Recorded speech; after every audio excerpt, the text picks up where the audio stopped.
And you all have to work together to make sure that everybody's counted at your address. The third thing has to do with that form that shows up. A lot of my students roll their eyes when I say, how often do you check your mailboxes for hard copy mail? And well, apparently that doesn't happen all that often anymore. So please tell people to be checking their mailboxes for something from the federal government about the census.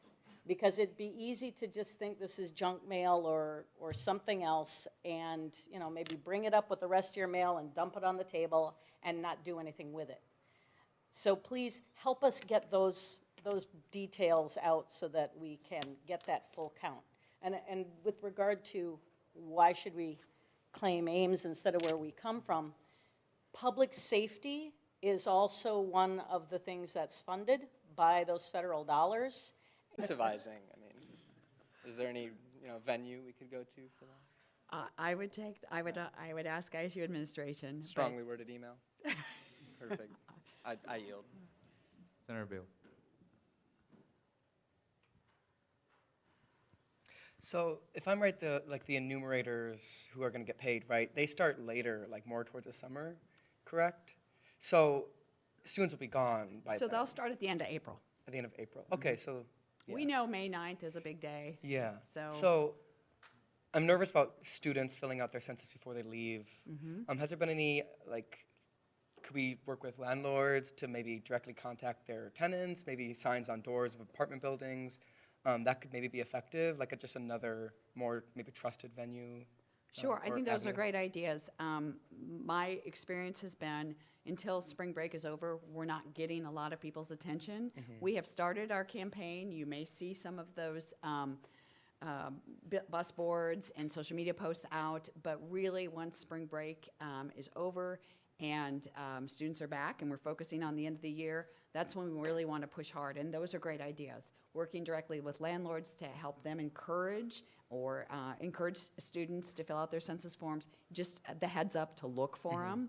Yeah, great idea. And we have some contacts, landlord contact email lists we can work from.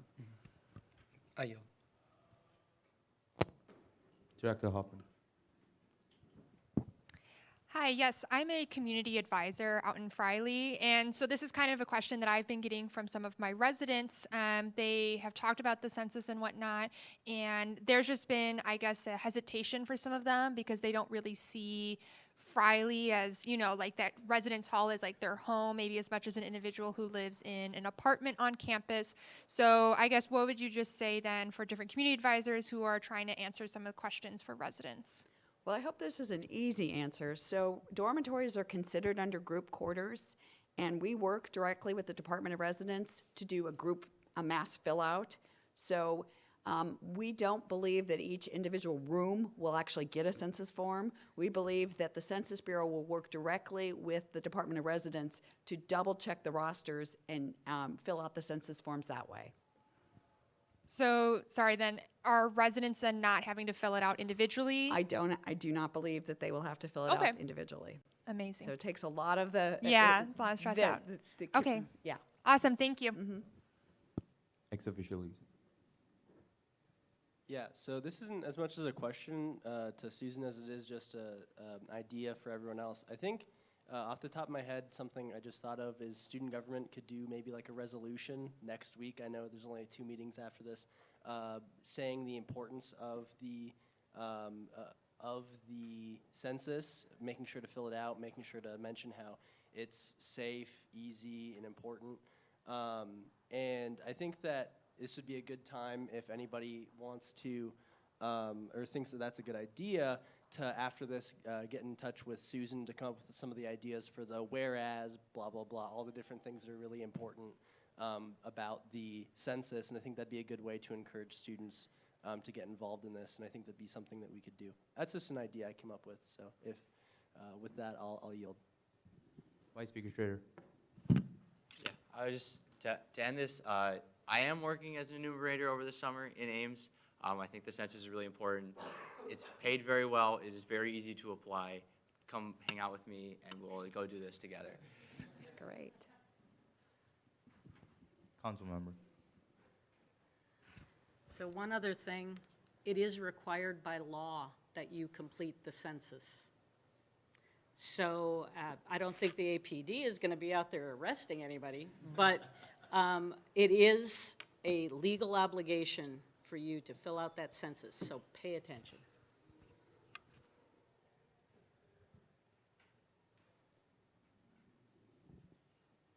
Any further comments, questions? If not, we can move to our next topic, which is Campus Town. Thank you. Thank you, Susan.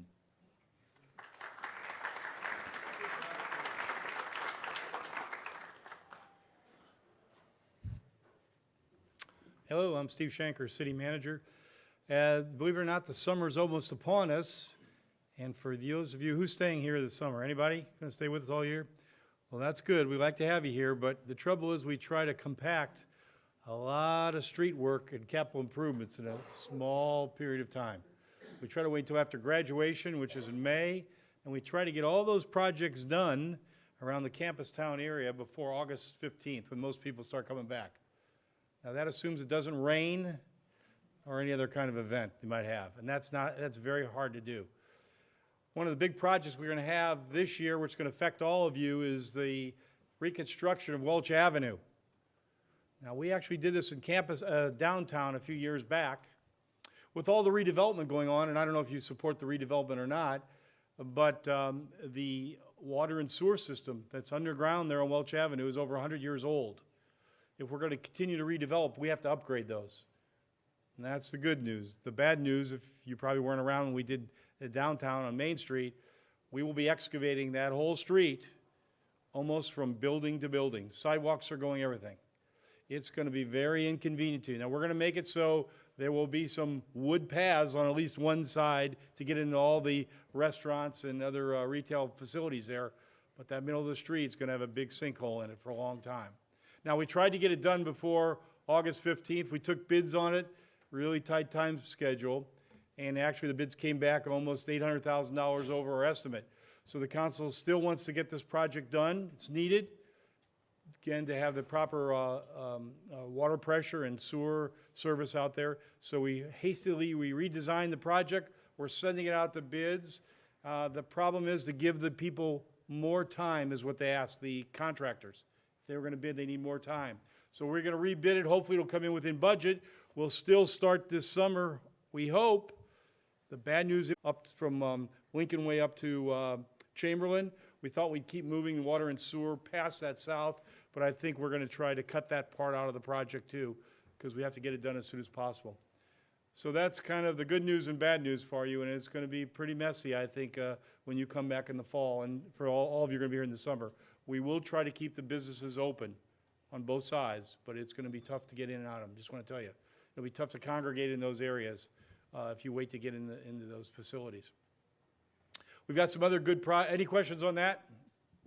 Steve, could you just comment on, I know that staff has been very active in working with Campus Town Action Association and the businesses to engage them, and can you just comment on that in terms of what their response has been? The response from? Well, the businesses, I think that Campus Town, we're trying to work together with them to keep them informed of what's going on and Right. scheduling, and We want to have a very strong business group in the area, and I think they're doing a good job coming together, trying to promote more festivals and activities in the Campus Town area. I think they're doing a very good job of that. And I have to tell you, we have had some interest from people in more redevelopment.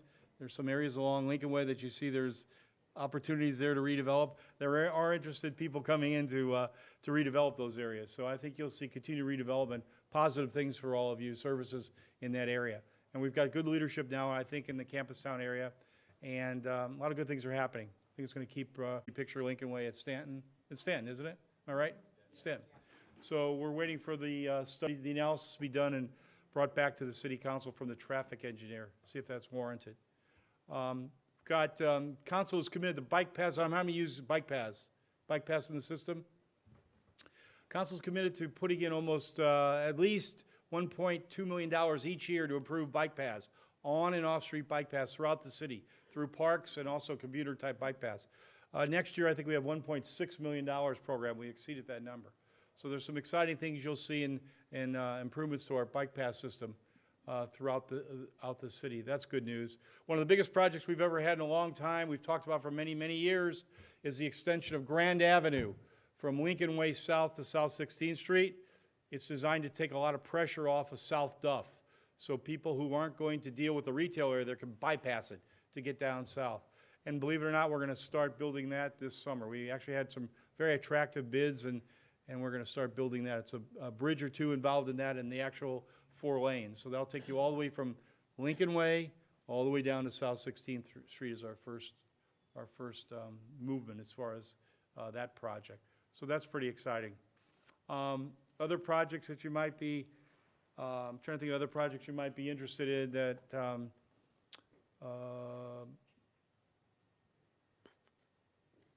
what are the big projects? I don't know. Have any questions about any street projects?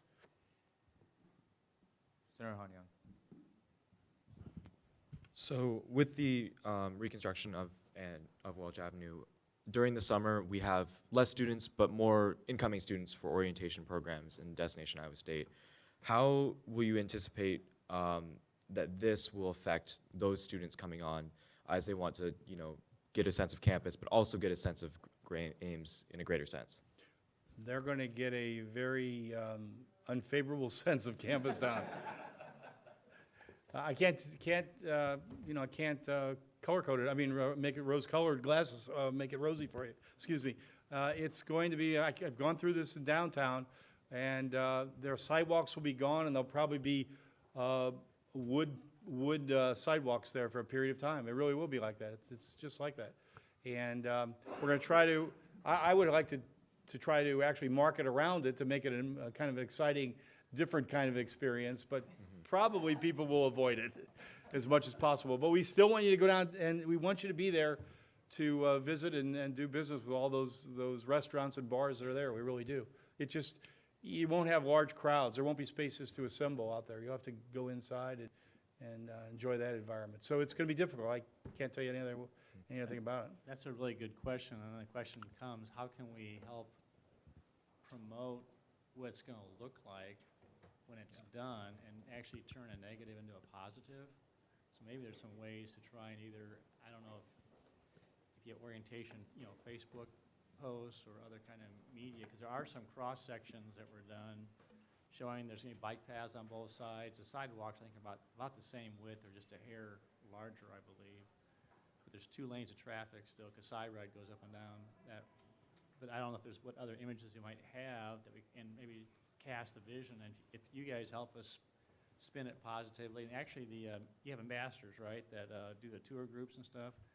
If they just get informed on what's going to happen and just say how exciting it is, they could just say, wow, our first year of school here is going to have, by late or mid-fall, it'll be all new and reconstructed. And I just want to stress too is those businesses depend on students, and they depend upon visitors for football games, to come down there. And so I think there's been some conversation about talking to the athletic department and letting them know. But if you can support those businesses and go there and really help keep them open, because it's going to be hard for them. And we just want to make sure that we talked about the staff about having signs. We're open for business, even though we look like we're torn up, essentially. So very, very good observation. And I think that staff could probably work with whoever you guys have to try and get some images, put out. Absolutely, and I think this is something that we would definitely want to bring up to the Office of Admissions, new student programs as well. So, thank you. I yield. Yeah, how can you take something negative and promote it and make it a positive? Another project we're working on that I think you're all aware of, micro-mobility, scooters coming to town, especially college towns. Deb, raise your hand, Assistant City Manager. She's going to present in a short time a report on micro-mobility. Now, there were some people who were very supportive of it. There were some people who were against it. There were some negative things about it too, right? So we're going to try to lay out both the positives and negatives. What we do is probably going to affect the city.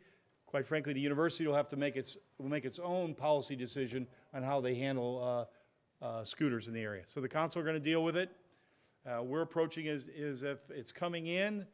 We're trying to learn lessons from other cities, how they dealt with the negative aspects of it, Where you ride them. Are you going to be able to ride them on streets? Are you going to be able to ride them on sidewalks, on bike paths? Deb hopefully will have a very in-depth study on how other cities dealt with those issues. So how can we live with it? How can we make it palatable? How can we remove the negatives? That's what we're going to be looking at. But again, we're only talking about the city portion of it. We won't make a policy for internal campus or university property. Okay?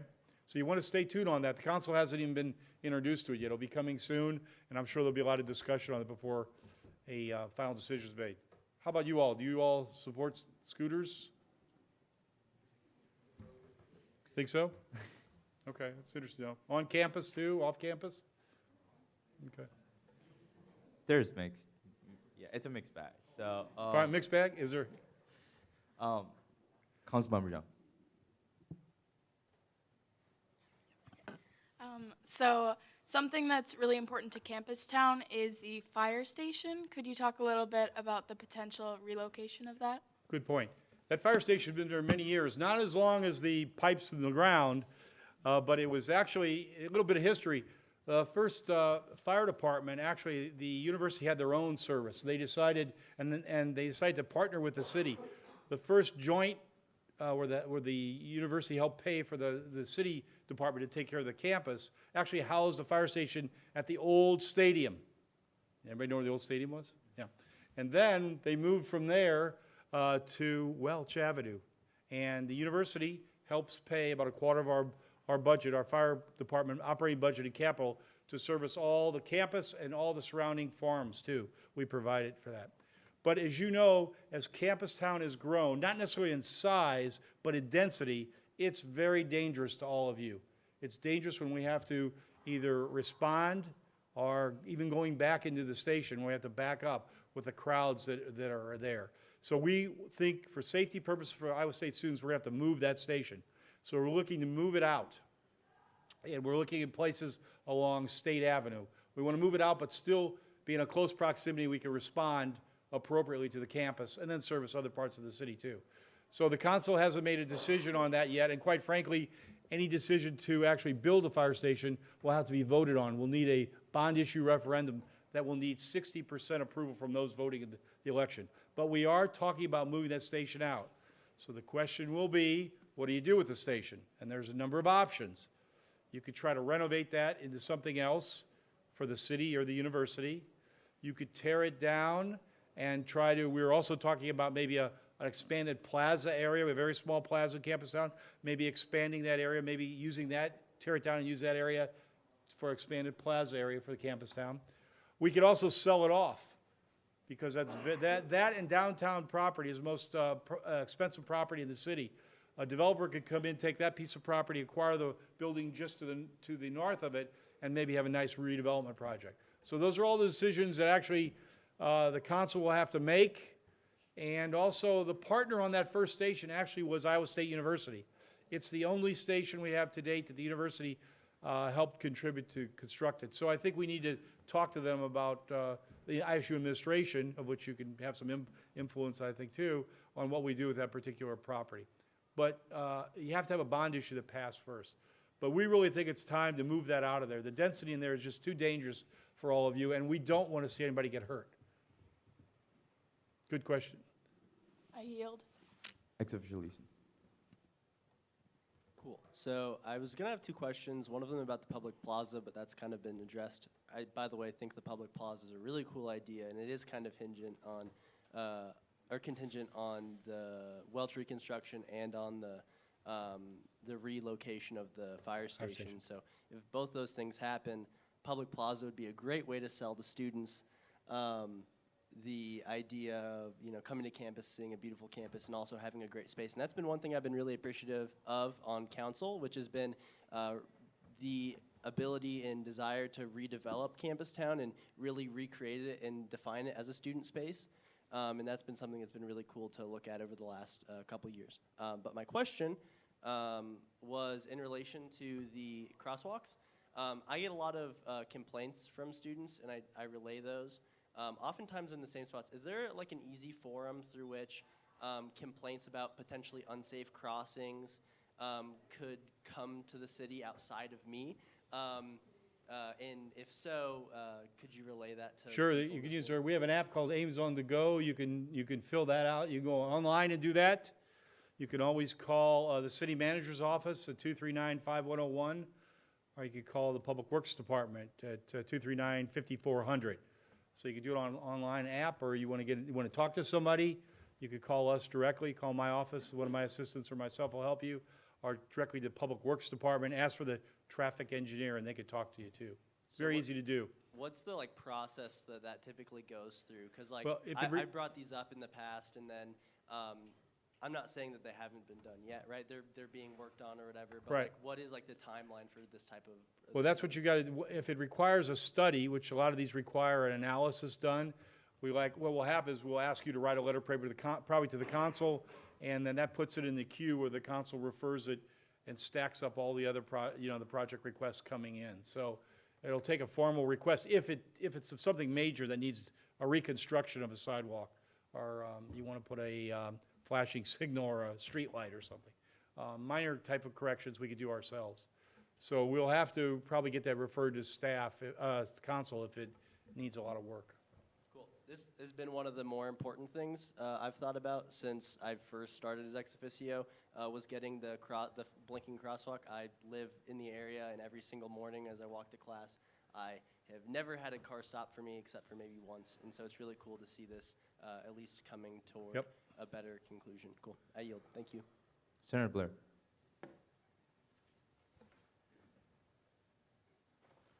Really, really excited about the Welch Ave reconstruction, specifically removing I that. hope you'll say that this summer. Are you going to be around this summer? I will not. I'm graduating. Come back and say it was okay. You'll like it. Yeah, I'll just come back in a few years and You're I right. can brag about it. But especially removing that parking, if you've ever driven on that street past 7, 8 p.m., it's like terrifying. Yep. Because people just dart out between cars, and I Yep. think it'll make it so much safer. Something Iowa State does that I really love is at a construction site, they put up like a rendering of the building. They put up like who the contractors are and the name of the building. I think something like that, like an actual physical sign would be great down can near do the that. reconstruction that says, this is what is coming, Yep. wait for that. That's a good idea. As the mayor said, there are renderings of the cross sections there. We could do that. Yeah. It's possible. And then this idea about moving the fire station, I think a community center or something like that would be a fantastic reuse of that building. Community kitchens, outposts to the Ames Public Library, study spaces, meeting rooms, music rooms, all sorts of stuff could be. I'm sure if there's a desire by both the university and then maybe the city to keep it, there'll be a lot of public input, Yeah. and a lot of ideas. I'm sure everybody will be concerned about the operating expense, who's going to be in charge of Mm-hmm. operating those services, but that's what the public dialogue will prove. One of the projects I want to talk about, the city council is very proud on its efforts to improve sustainability and renewable energy. And one of the things we're going to start, hopefully this summer, is our first community solar facility. Have you heard about that? It's going to be down by the airport. It's we're going to start with about a megawatt or so of electricity. Solar panels will be constructed. It's an opportunity for people to buy in. All of you, maybe you have groups. It's $300 a panel. You can be part of sustainability and making our more energy for the city more renewable.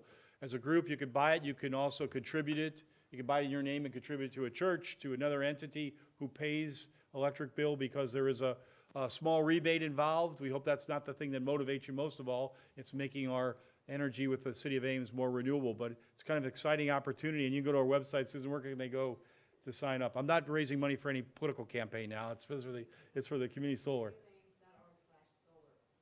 communityames.org/solar. Solar panels, $300, good for group fundraising or something in your name. It's a great project. And I imagine we're going to have more of it. It's only the beginning of our first endeavor in the solar farm. Anything else? Oh. Council member.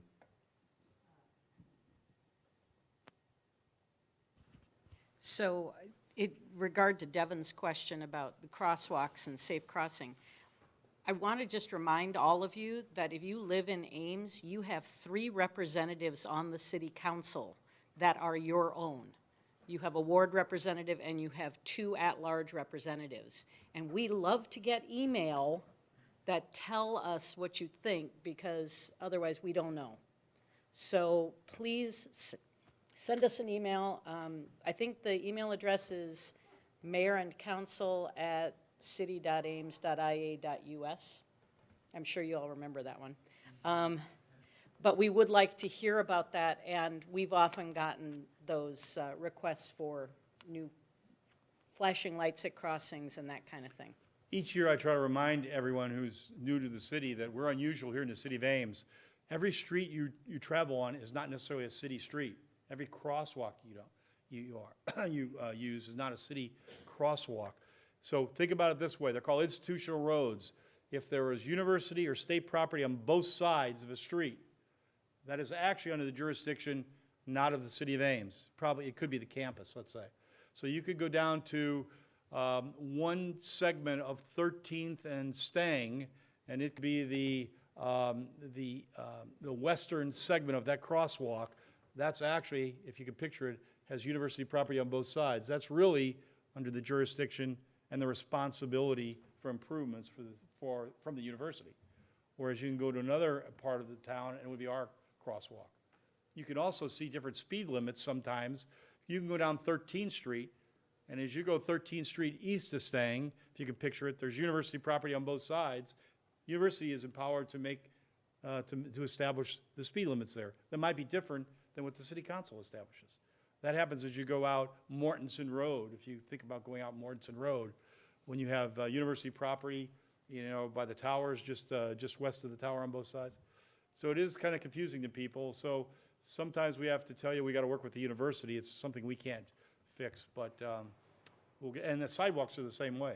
If you go to our bike paths, you go down the bike path by Finker on that side, that's actually university property on both sides. That's a university portion of the bike path, and people might come to us and say, there's a hole there, you've got to fix it, and we might have to say that's a university. We're not trying to slough this off or give you the runaround, it's just the truth. It's very unusual in a college town like ours in the state of Iowa. We have institutional roads, different responsibilities. Councilmember. Okay? So Steve, don't leave yet. I just remembered in all this talk about institutional roads, something's happening on South 16th that the students might want to know about with regard to the widening of sections. Yeah, yes. So if you could picture South 16th Street, remember I talked about we're going to put Grand Avenue in, south. The most congested intersection in the city of Ames right now is what? Give you a 20-point bonus here. What? Somebody got, what'd you say? It's Lincoln Way and Duff. Lincoln Way and Duff's right there. That's all that traffic there. That's the busiest intersection. So we're going to divert that traffic, right? We're going to take 25 to 30% of the traffic by extending Grand Avenue down to 16th Street, off that intersection, that area. Unfortunately, we're going to pile up a lot of traffic then at South 16th Street, which is either going to go west, right, on the university. You picture that? You're going to go either east and create another busy intersection there at South 16th and Duff. There's a portion by Vet Med, if you've ever traveled that, it's 4 lanes and all of a sudden it narrows down to 2 lanes. And people have come to the city council for years and say, you need to widen that. Now think about that. Vet Med's on the south, it's university property, it's a university segment of a road, not the city council's responsibility. But what they've done for the first time, because they understand they're putting a major connector that's going to be placed onto a road that's going to influence a university's intersection. We approached the university saying, hey, you need to widen it, but they have a lot of needs themselves. And quite frankly, if they would put it in their capital improvements plan, they probably wouldn't get to it for many, many years. So for the first time, the council has decided, without establishing a precedent, that they're actually going to pay the full cost of widening an institutional road. And that's built in our CIP. It's not really budgeted yet. It's out into the future, the CIP, the capital improvements plan, which is 4 to 5 years out.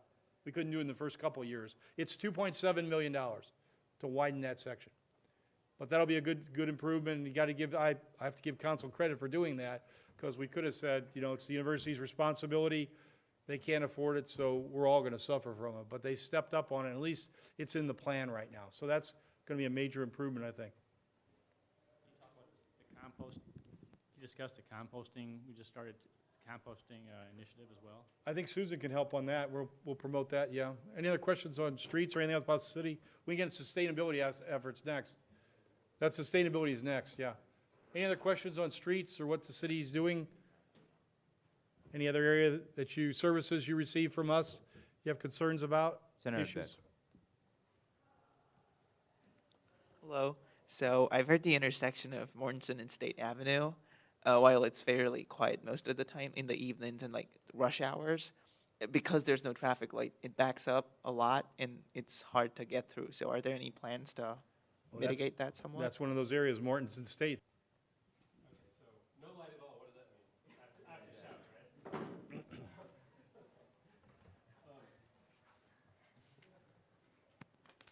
My understanding is that there is a plan now for a traffic light to be installed at State Avenue in Mortensen, and this is due to a negotiation, again, between the city and the university. There was discussion based on a lot of interest from the community on possibly doing a roundabout there. That's right. But the traffic analysis decided that that was not the right thing to do there. And the reason primarily is that it's a major football day traffic exit. And when people need to leave the stadium, a roundabout is not good for massive flows going in one direction. So anyway, that was part of the equation, and I think we should expect to see some work towards a stoplight there in the next couple of years. I forget the exact Yeah, I schedule. forgot the years too. Senator Klein. So I'm pretty sure I'm right in saying that this one is not university grounds. 13th and Grand.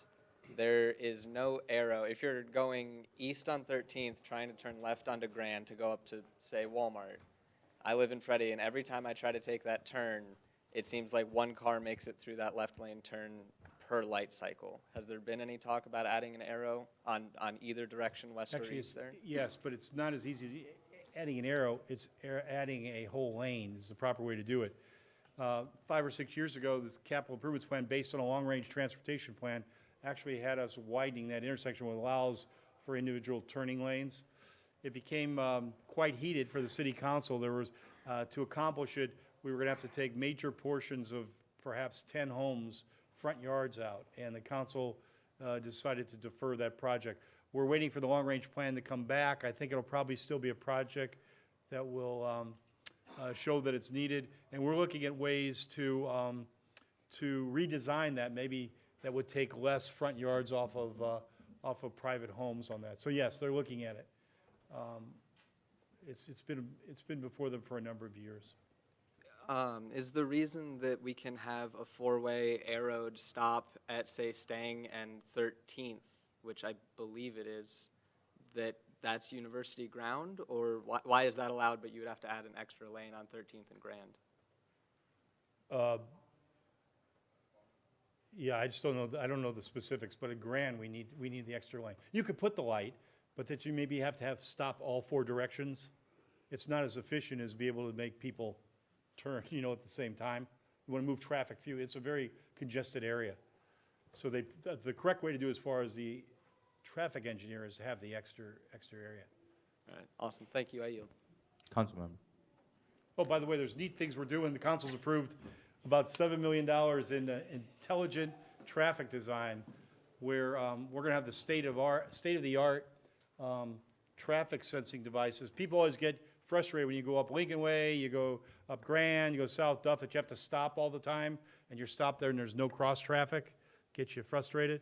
Well, we're going to have this in a couple of years. We're going to be adopting this new technology that it's actually going to real time be able to judge if there's anybody at the cross areas, and then change signals to move you through if there's no one there. It'll be quite expensive, but it'll be kind of neat when we get it done. Isn't that neat? Come on, that's neat. That's really neat, Steve.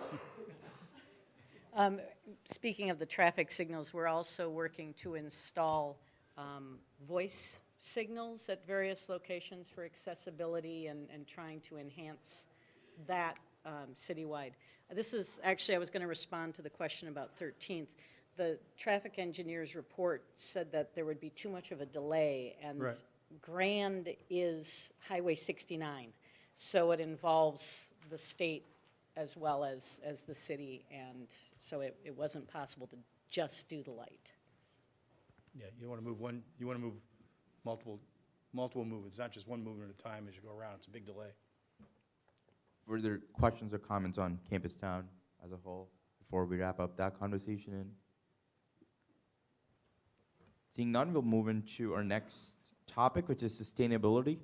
If you, Mayor Haley, if you want to give an update on the council goals, you can start off from there.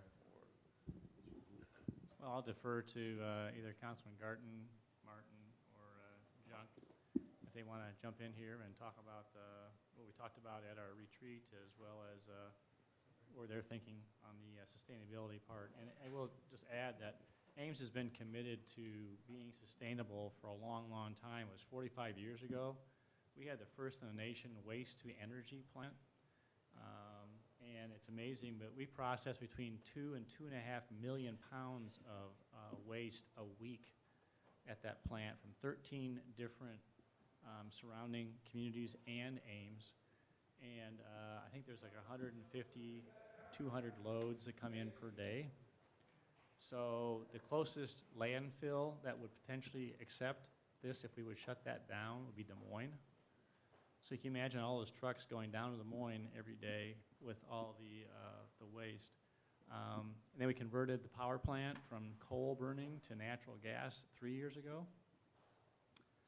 We purchased 5 hybrid police vehicles. You're going to see them on the streets here very soon. They were just recently delivered.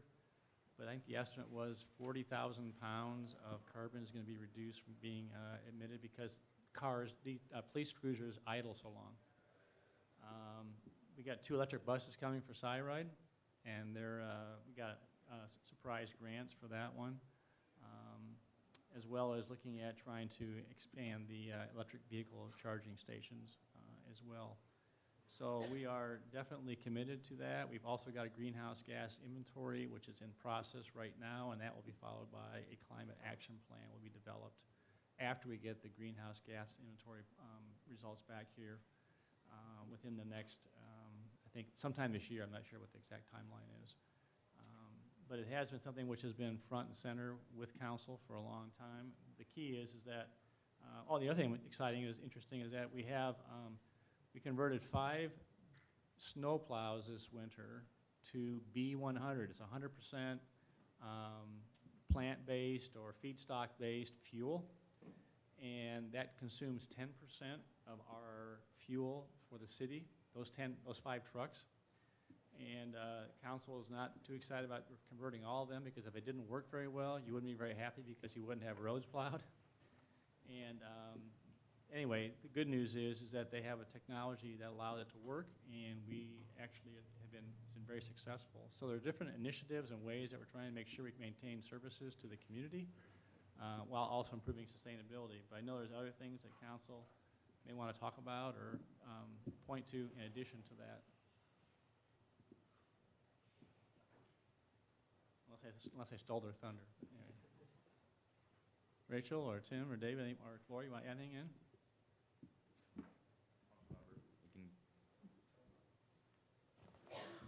You? Me? Which one? So I want to put in a plug for the Rummage Rampage, which is going to be expanded this year. I believe it's running from July 24th. Oh, well, look, I have handy flyers. July 24th until August 3rd. So we're hoping to catch people at move-in. This is my favorite event of the year. I put in about 40 hours volunteering. There's great stuff that comes through. Tell your friends. We also take things that you don't want anymore. So come on in, drop them off. And if you want to volunteer, student organizations can receive funds from the Rummage Rampage. And Susan probably knows more about that mechanism than I do, but we have a number of nonprofits. I think last year there were 19 nonprofits that received funds from the Rummage Rampage, which was a huge success, and it took over 100,000 pounds of waste material out of the waste stream. So it's great. Pick up a flyer when you leave. Senator Khan. Hi, I had a question regarding the plans for sustainability. I very much appreciate the carbon emission, reducing that. However, are there any plans for carbon removal?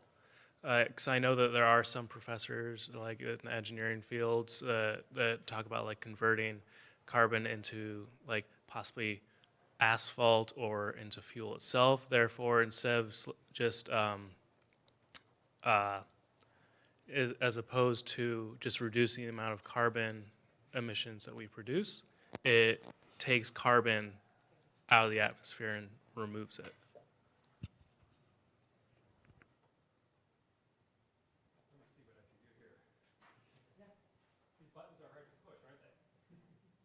Help me out. Oh, got it. Okay, so first I'll get to that specific question in a minute. I just want to start with where we are right now. That is the greenhouse gas inventory. And we just got word today that the city has mostly completed sending in its raw data to our consulting firm, Pale Blue Dot they're called, who is compiling the greenhouse gas inventory for us. And we're hoping that this will be in final form for presentation to the city council in April.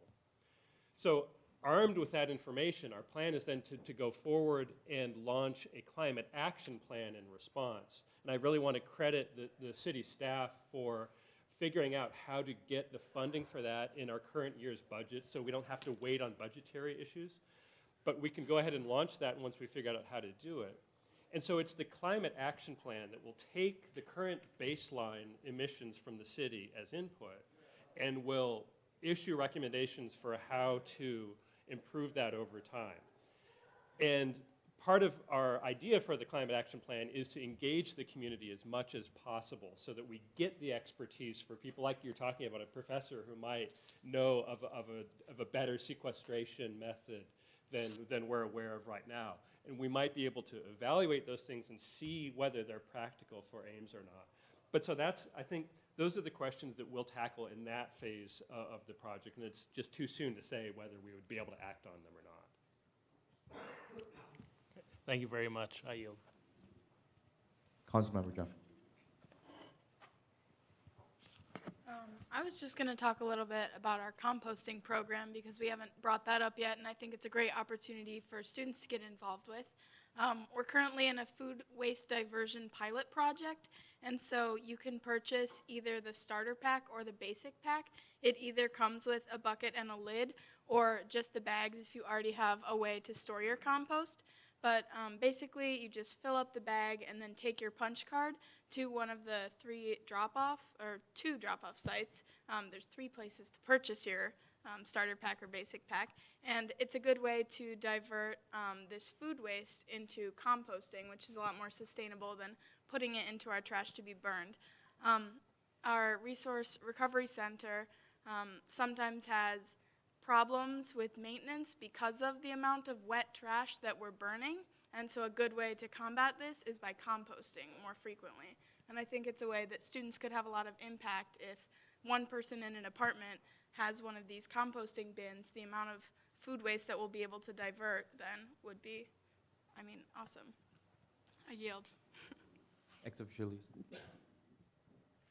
Yeah, so as for the Ames Solar project and composting, the 2 barriers that I see for both of them, like being adopted and used by students on a wide basis, is kind of the fact that you have to be the investor in said,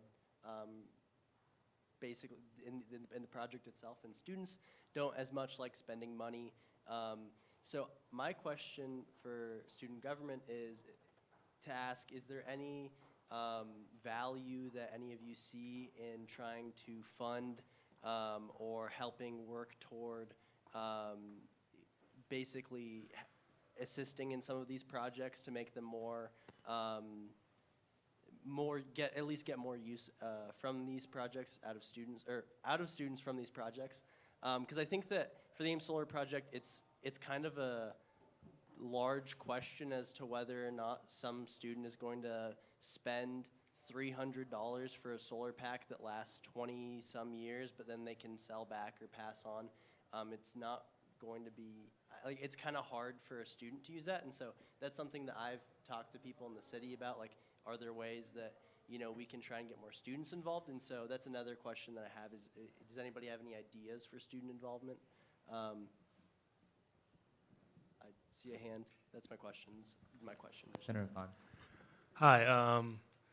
If y'all don't know, I am a sitting senator on the Sustainability Committee, along with Ian and Kate.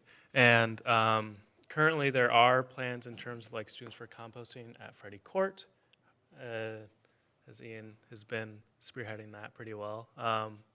And there has been a lot of friction with the DOR in terms of like who owns the bins and who doesn't, because like who's going to be responsible for them if they like break or are stolen or dirty or something like that. So we're trying to have like a larger scale pilot program for that, that would in essence prove that it will work, and then from there the DOR would take over at that point. And I believe that Ian has something to add to that, so if he would like to input. Thank you for the question, Senator Khan. Yeah, so in Frederickson Court, where I live and represent, last year there was a pilot composting program for students to get involved with. All expenses paid for students. Basically provided them with it was a smaller bin than we anticipated, but they were donated bins, and then a communal compost bin. And it went pretty well. It was about a 6-week program, I believe, trial. And the last 2 weeks, there was some issues with trash contamination of the compost, which is, I think, a conversation that can be had if we do look at more student usage. A lot of probably students' recreational activities maybe hinder their judgment when it comes to throwing things away, and if there's possible areas for contamination. We see those issues. It's the nicest way I could put it. But it was a really successful program, and actually, as Senator Khan mentioned, we just funded that for a full year at Frederickson Court, so that program will be open up to hundreds of residents, and Frederickson Court being about a quarter of on-campus residents, that's a pretty big project. So I would love to see future involvement. I think that this kind of next year is where we're going to see how the student community that's purely on campus or in an on-campus apartment responds to that program, and I think that could be helpful. Maybe at this meeting next year, there's more information about what that looks like, and then further information about how possibly the city and the student population can get involved with that. And this, again, is specifically to Department of Residence cooperation. If a student lives in their own apartment, that's kind of a completely different situation. But I personally think it's a great idea, and I know that it works with students in our communities because it worked in mine. So I yield. Last thing I'll say is just that I think it'd be cool for student government to look into the solar project and talking to people within the university about having maybe the university invest into that to have that part of their energy portfolio. Because whereas students aren't going to be around for 20 years in the community, the university will be, and I think that would be something that's kind of cool. And maybe I'm off base with that, but I think it'd be something that would be interesting. I yield. Senator Zastro. Yeah, just continuing to respond to a couple of those points. First of all, I think for composting and making that more available to students who just wouldn't want to spend their own money on it, that sounds like something that the Green Initiative, or what's it called? Senator Klaas, what account am I thinking of? Is that just what it's called? Green Initiatives Fund sounds like a great place for that to come out of. Secondarily, I was also thinking that perhaps student government could also be working with that fund to possibly subsidize solar panels.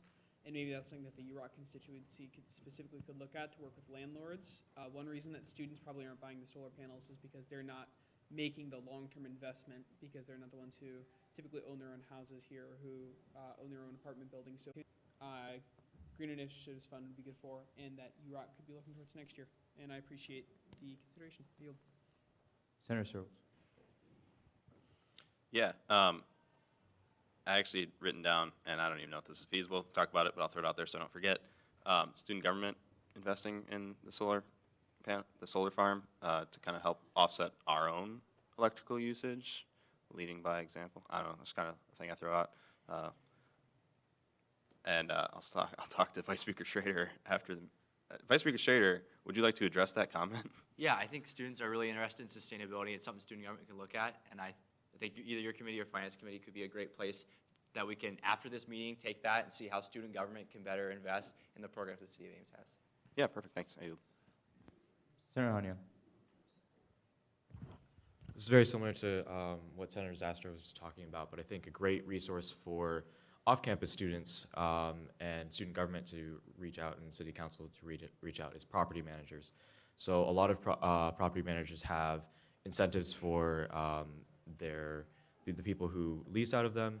I know Havercamp Properties comes to mind where they do like a dollars reward system for certain things. And I think that for students who would then get these composting kits and have the investment into solar energy, that they get some sort of reward from their property managers as well. So just a suggestion to City Council, if you could reach out to those groups, because when students move into those properties, they get a packet of information. I think that'd be a great way to spread awareness about that. Senator Mass. Sort of echoing off that too, I think another area, at least within my constituencies, within the sorority and fraternity community, because you have lasting institutions that will last those 20 plus years that you're looking at for a program like this. I know this is something Senator Fritz has worked on with her own housing corporation for Alpha Delta Pi, that they've looked into these sort of investments. So I think especially if you can get people excited within fraternity or sorority houses about these sustainability efforts, I think their housing corporations, their alumni boards would definitely be willing to have conversations about trying to get those things lasting within those housing areas as well. So, Do you, Senator Khan? Also, going back to like the affordability of compost bins for maybe students that would live off campus as well. Right here, I'm on the side. The starter pack is $20 for a 4-gallon bucket, 5 compostable bags, and then like however long it would take you, you pay $10 for 5 additional bags. If they are worried about that price, making a composting bin is pretty easy. You can like have like just some tubs or something. And if you're worried about like getting refillable bags or not, one of my committee members, Michael Moreno, he owns quite a few tens of thousands of worms. So y'all can start your own worm composter. It's actually really cool. They're always hungry for your food scraps. They love coffee grounds. But yeah, there's also like many like DIY affordable ways to compost as well. Also, the worms don't stink, so don't worry about that. I yield. Councilman Beth. So one of the things that I don't think has been emphasized enough is that because of our refuse-derived fuel at the resource recovery plant, keeping those compostables and other food items out of the waste stream is really important, because we can't use the contaminated materials that are too wet for our RDF. And so even if you don't buy into our composting program, get your own composting bucket or whatever, but keep the food items out of the waste stream, and that will help us to reuse the rest of our product. I think, Steve, I don't know if you could, Steve Shanker, I think if you can comment. I believe that Iowa State has purchased some panels for part of their energy portfolio. Is that correct? That's right. Susan tells me it reminds us about 25% of the project they're going to buy into. They've also purchased into our wind energy. As you know, they have 8 out of our 38 megawatts that we purchased for wind and renewables. The university has purchased too. So they've been a partner as an institution in our efforts. So we want to give kudos to the current administration for being committed to that, and they are partners with that, and that's helped us get to 75% purchase. In fact, just for your information, the previous council had actually set an 80% threshold of selling these power packs before they go ahead and move with the project. We weren't getting to 80%, so this council voted to go ahead and move forward with the project, even though we hadn't hit our threshold, because we think it's a really important initiative to undertake. So. Senator Klein. Sorry, I'm not really sure who to address this question to. You said we hadn't hit the 80% threshold. What are we at relatively? Does anyone know? 75%. Just 7. Okay, awesome. Thank you. I yield. Further questions, discussion, comments on sustainability?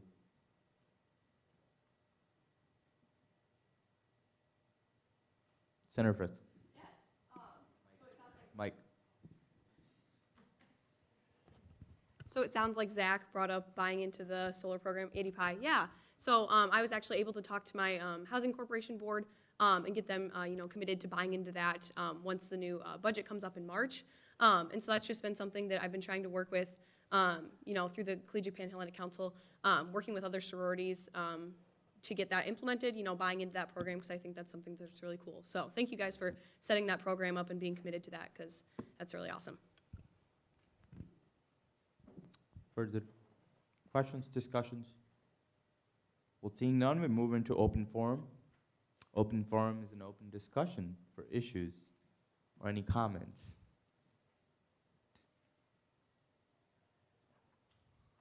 Councilmember Gardner.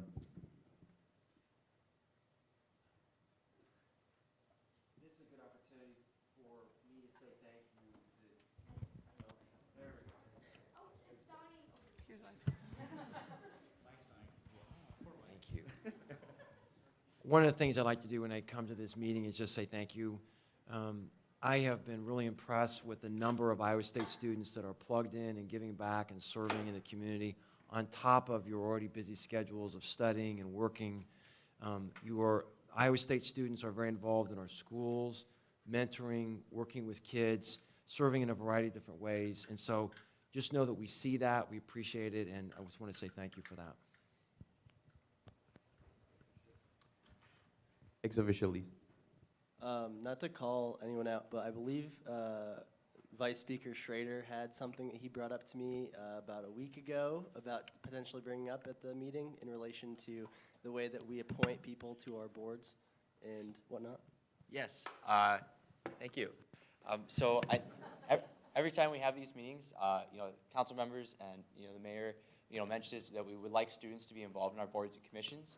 And I think a great way that we could, internally do that is we have a UROC constituency council that meets, but has senators that are looking for things to do. So, we're trying to look and see if there's any way that we can make that part of a requirement, as at least applying to trying to be on these boards and commissions to represent student feedback. So I guess that's something that we're trying to do. If you all think that's a great idea, we'd be happy to work with you. But we have engaged students that are looking for things to do, and we're trying to figure out if we can try and mesh those things together a little bit better. UROC, is the senators that represent off-campus students in student government. Let's talk afterwards. I'm going to put Steve on the spot. I asked him to help me prepare something for tomorrow. We have a state of the community function, but coronavirus is not, to our knowledge, in the state of Iowa yet. But Steve, could you just comment on what we are doing? Because I want people to be aware that just because you're not hearing anything doesn't mean that things are not being done in the background. And so just comment on all the preparations and all the things and the conversations been going on. Well, I can assure you all the organizations and entities in the city are probably paying attention to this, and I know the city of Ames takes this very seriously too. And because of that, we're preparing ourselves. Hopefully it'll not happen here, but we have to be prepared. So even tomorrow, we're going to have a meeting, our first meeting with Mary Greeley Medical Center, the County Board of Health, the Ames Community School District will have representatives. We will have representatives from the city, and Iowa State University will be involved.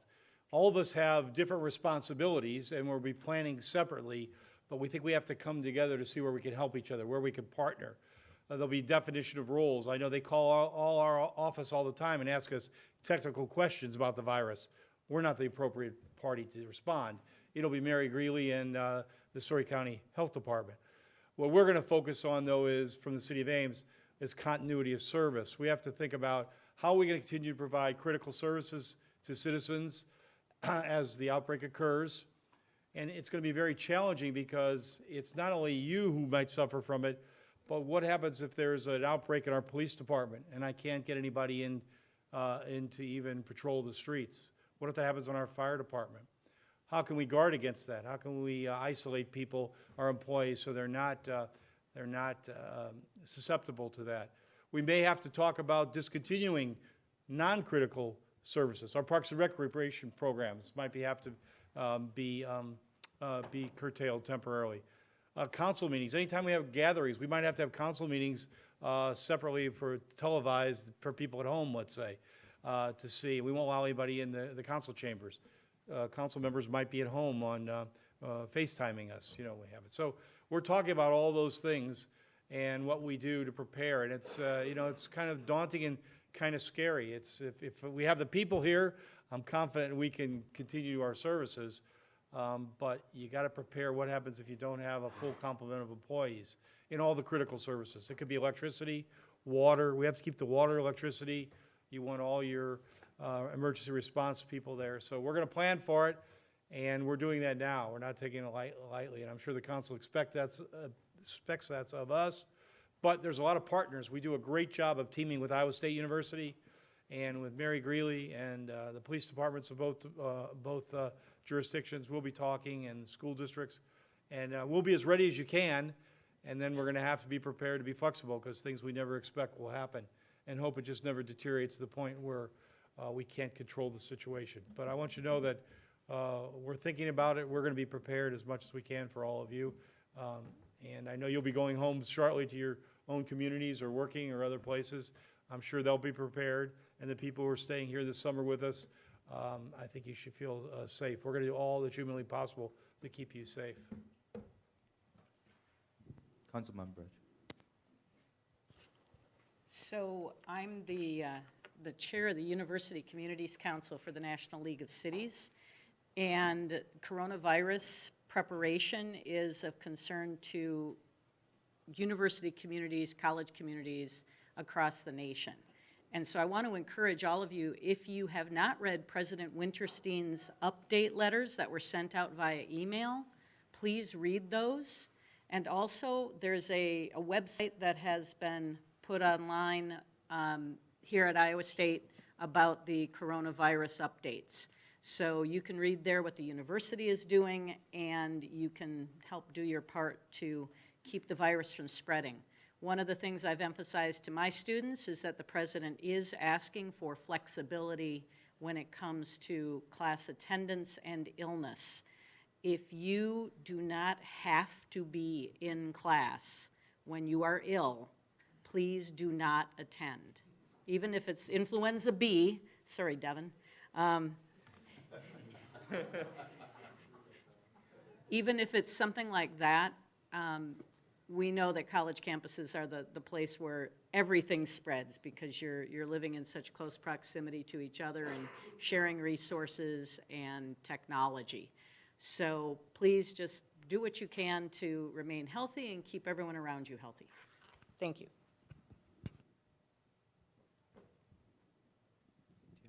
Yeah, I just want to share with you that one of the things the council talked about at our we have a annual goal setting session, and then this year we set goals for 2 years, and one of them is community engagement. So I'm just really interested in the time we have left, or at least taking 5 minutes or so, and just getting some feedback. How do you get information about the city? One thing that we do have, as Steve mentioned, we have Ames on the Go app, and I'm just curious, how many of you have downloaded that? Not very many. Okay, so the question is, why not? And that's not being critical. What can we do, and is it usable? So the point is an app, there are other apps available that could become a one-point source of information. They can also push out, do push notifications.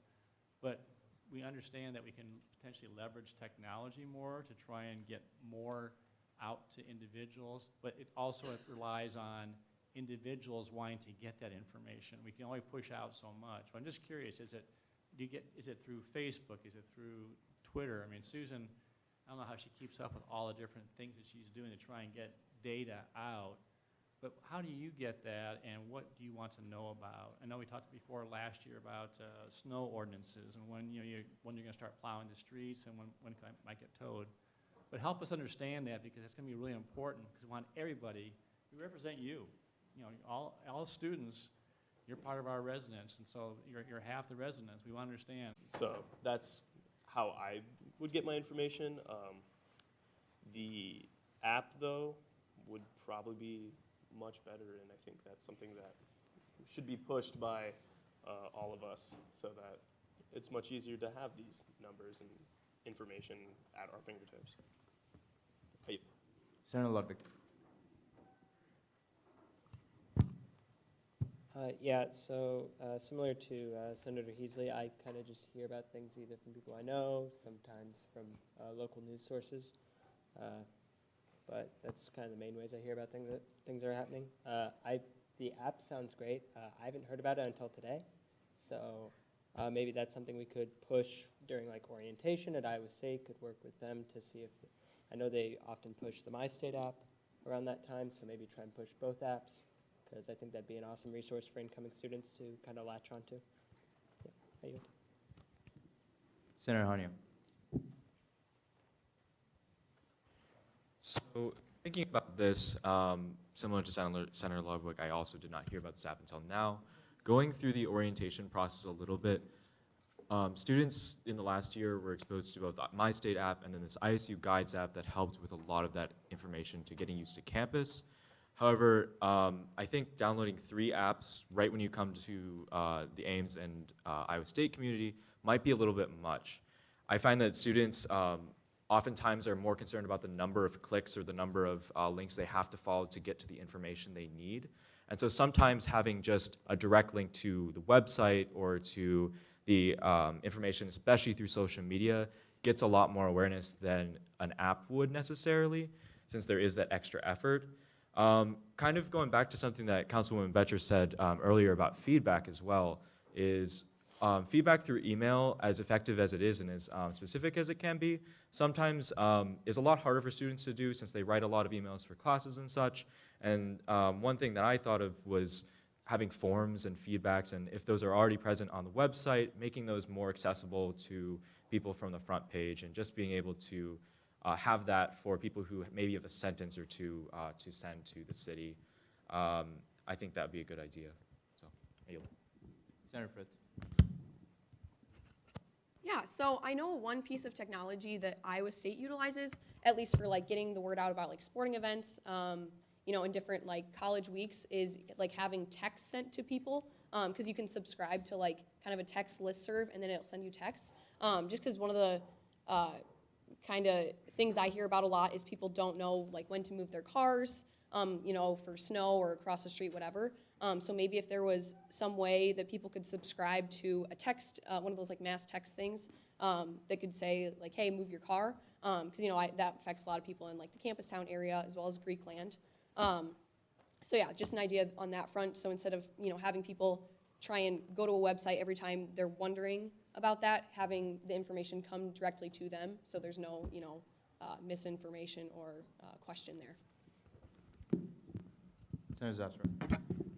I live in Friley. I have a meal plan and I don't have a car, so I spend like 95% of my time in a square between Friley and Freddie Court.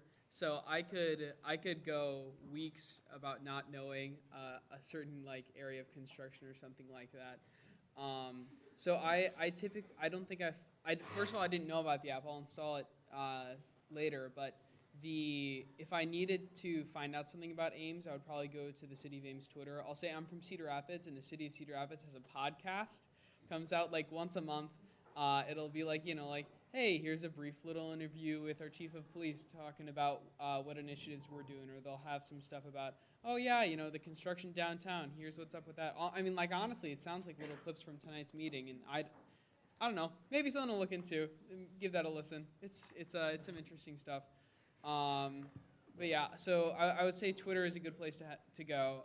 If there's something more urgent, people might go to the City of Ames website initially, and so if there's a way to display like an alert of information when you go to the website, if there's something that people need to know quickly when they would be going there, that would be another place that I would think people would search for information. I yield.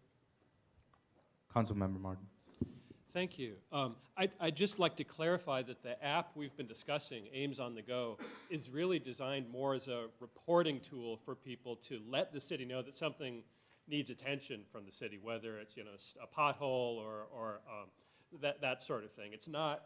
I wouldn't recommend it as something that you would consult frequently to find out what's going on in the city. It's not really like that. That said, however, in our goal-setting session this year, we did agree that we aim to adopt an attractive single civic app that would can sort of connect people effectively to City of Ames operations, both for reporting and for learning what's going on. It includes this word single app because, like, as mentioned, like no one wants to download 3 different apps just to get on with their lives. One possibility that I still have some hope for is that somehow we could collaborate with the developers of the MyState app so that people who have MyState anyway can also sort of naturally find out the sort of large-scale things that are happening in the city, and that there would be a way to go from there quickly to reporting issues. So I've had occasional conversations with people about that. I have a computing background, so I'm kind of interested in the technology too. But hasn't gotten anywhere yet, and there's been no official movement to make that happen. But I think it's something that would be good for the community if we could figure that out in the long run. Thank you. Senator Searles. Yeah, and I was just going to say, so to answer the question directly, hands down, my go-to is Twitter. It is the most concise, most straightforward. Maybe I'm skewed in my view of how used that is, but if there's something going on, I always go to Twitter, and it's always updated. But also the 3 apps, I'd also like to point out, so there's MyState, the ISU Guides, I believe you said, Ames on the Go, there's Rave Guardian for safety, there's possibly this new single, possibly coming, and there's another app I'd mentioned. There's literally like 6 apps if you want to stay completely, oh, and yeah, I already said that. There's like 6 to stay completely updated with Ames. So I was going to mention the combining it all. I know it's a lot of different things. I don't do computer things at all, so I don't know what the feasibility of that is, but having all those different apps, I personally don't like one-use apps where it only has one function. I like social media. You can just waste time on it, but an app for one specific thing, I generally don't use that much. Maybe that's just me, but combining that all, I think would be great. I yield. Senator Klein. Senator That. Yeah, just to add to what Senator Searles just said, there's a news tab on MyState. So I'm guessing if you talk to ID services, all you'd have to do is give them an API, and it would be fairly easy for them to add that in. And answer the question, I actually go to the website a lot. I just type in City of Ames, and the first link that pops up, click on it. And I found the website is generally pretty helpful. And also, Ames PD has a pretty good Twitter presence, so that's what I go by a lot.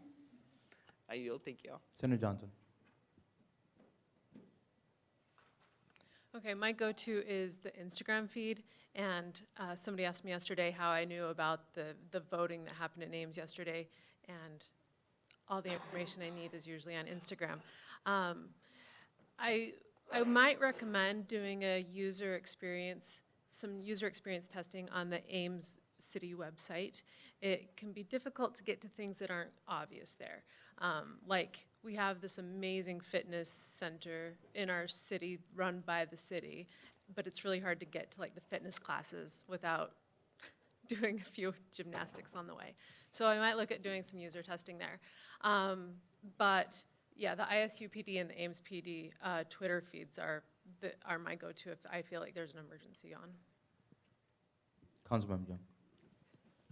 So what we've been talking a lot about is like if you need information quickly about a certain subject, but I think what we haven't talked about yet is having students connected to regular council business and what goes on at our meetings. I think a lot of students don't really know what is going on in the city or what the city can do for students.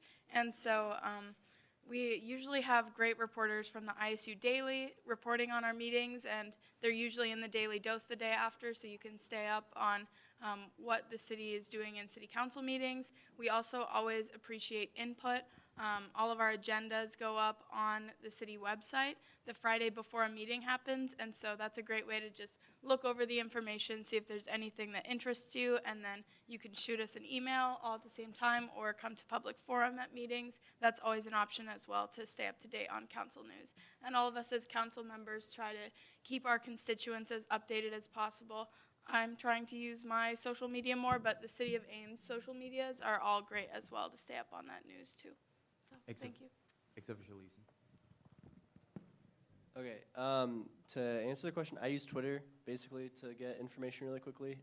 But what I will say is that if the city is interested in getting like really important information out, I know certain groups have access to the directory, the email directory for all students. And if you could work with the university potentially on getting access to that, in certain scenarios, being able to push out an email to 30 some odd thousand students. Obviously, that would be for a very limited purpose, but I think that there'd be an importance in that, and I don't know if the city is already doing that, but it's definitely something that would be important, I think. I yield.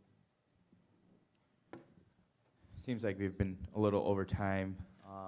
So, any last comments, Meryl? With that, I can take a motion to adjourn. There's been a motion to move to adjourn, and there's been a second. Are there any objections? Seeing none, the meeting has been adjourned. We'll reconvene at 7:15.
Meeting called to order at 7 p.m. on March 4th, 2020. We'll go ahead and move into roll call.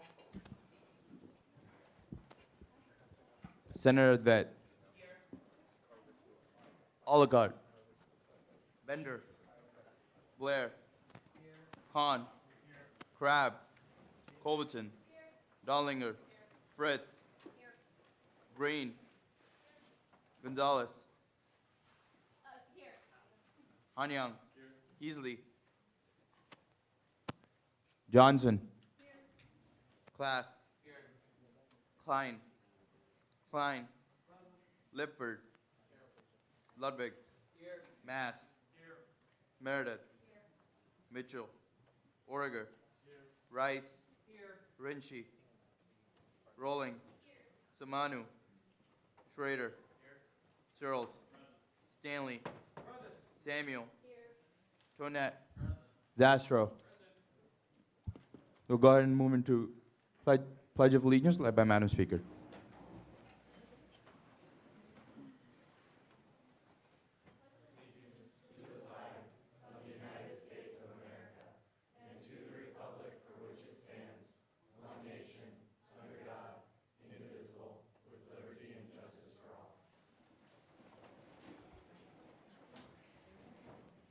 Moving on to programs for tonight, we do have ISU PD. Chief Newton, you want to take it away? I suppose. I don't think that's my PowerPoint, but I can try.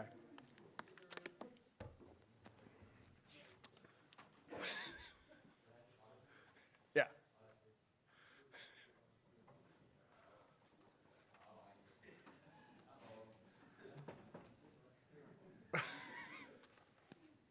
I don't know. We'll take it away and we'll figure it out, all right? All right.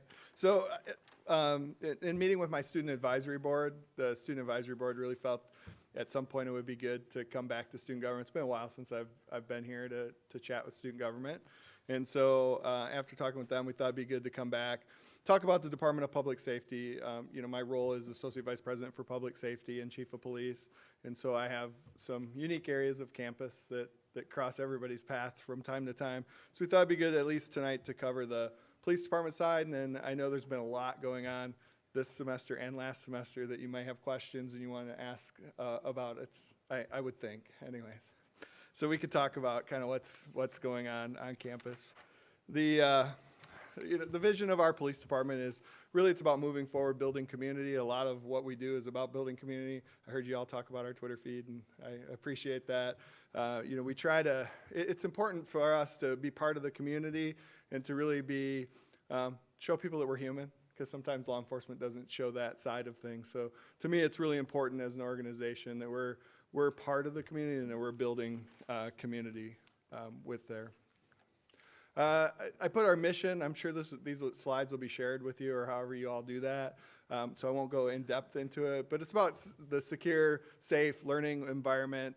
And then I also have, besides the police department, risk management reports to me, and also parking. I sometimes don't claim parking, but I mean, if you have questions tonight on those areas, I'm happy to talk about it. You know, parking gets sometimes the bad rap. But it is important, the work that they do on campus, to make sure that we all have places to park. So the core values of our organization: respect, integrity, caring, honor, excellence, and service. So riches is the term that we coin. You know, that's what we strive for. That's the core beliefs and values of the organization.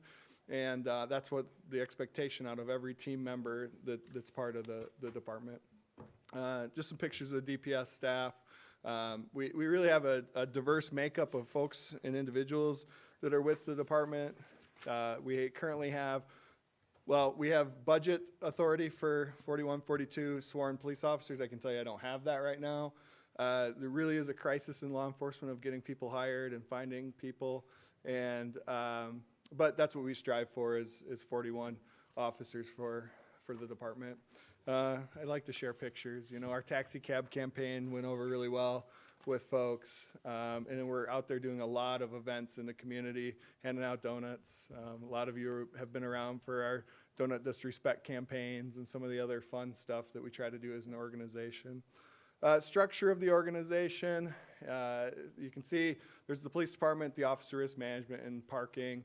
Really, the police department's set up very traditionally like most police departments are, with our field services area, and then we have an investigations and threat management area.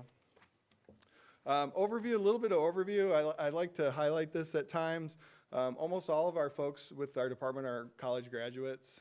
It's not a requirement, it just happens. We happen to be in a college environment. I do think that's important, or at least you strive to earn a degree while you're working here, since we help pay for that.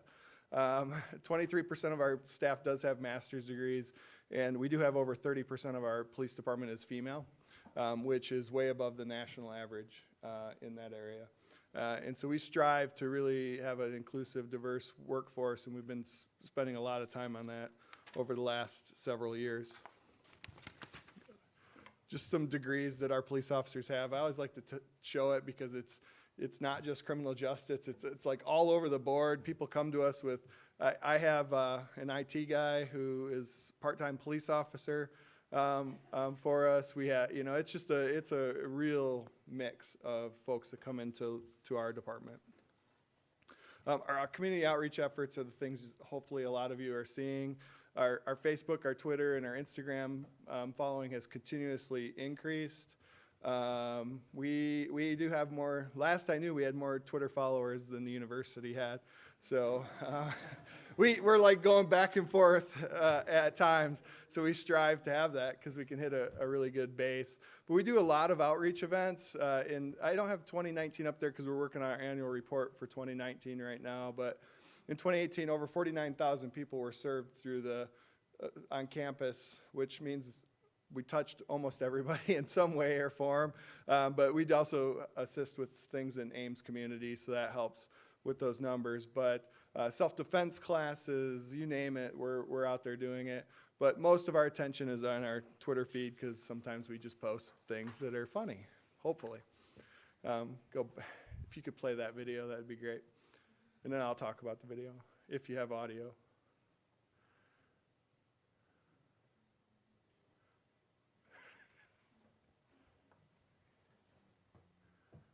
Maybe.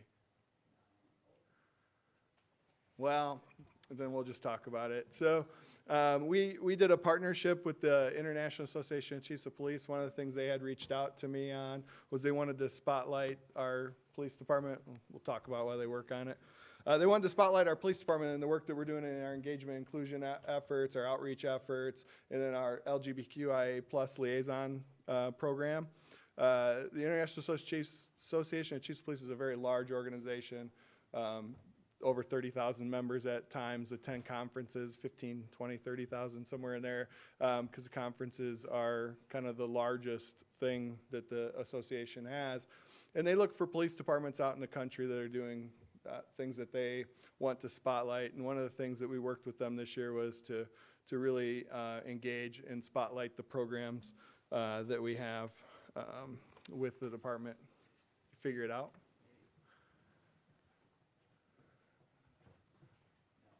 No. I'll send you all a link to it. You can watch it, or they'll keep working on it, and maybe we'll come back to it in a few. So we employ a lot of students. That's important, right? We have over 50 students that work between the three various areas that we have between police, parking, and risk management. I'm happy to have the students working in a lot of capacities because it's really important. So they'll be working at football games, directing traffic, doing locking buildings at night, doing all those things to make sure campus is safe. And then a lot of them end up doing the Safe Ride program. So they spend a lot of time with Safe Ride, and we'll talk about the Safe Ride numbers. Okay, we'll give it a shot.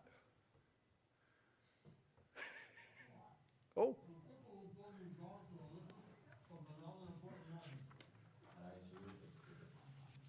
My favorite part about being a part of the ISU Police Department is the opportunity and the freedom to be really real and genuine. CARE is like an understatement for this department. They go far beyond what they are ever expected to do as law enforcement officials. Iowa State University is located in Ames, Iowa, which is 30 minutes north of Des Moines, which is the state capital. We have just under 35,000 students students right now. No, we did when I and, talked about it. 6,000 faculty and staff. I remember I was in first working at ISU and they were handing out these t-shirts that said "Do Not Disrespect," and I didn't know what it was, so I looked up the hashtag. Welcome back to Don't Disrespect Football. Let's go down the field there with an angry fan. And they made me laugh. They seem down for people and they get to know the students and what they like so that they can get the word out there.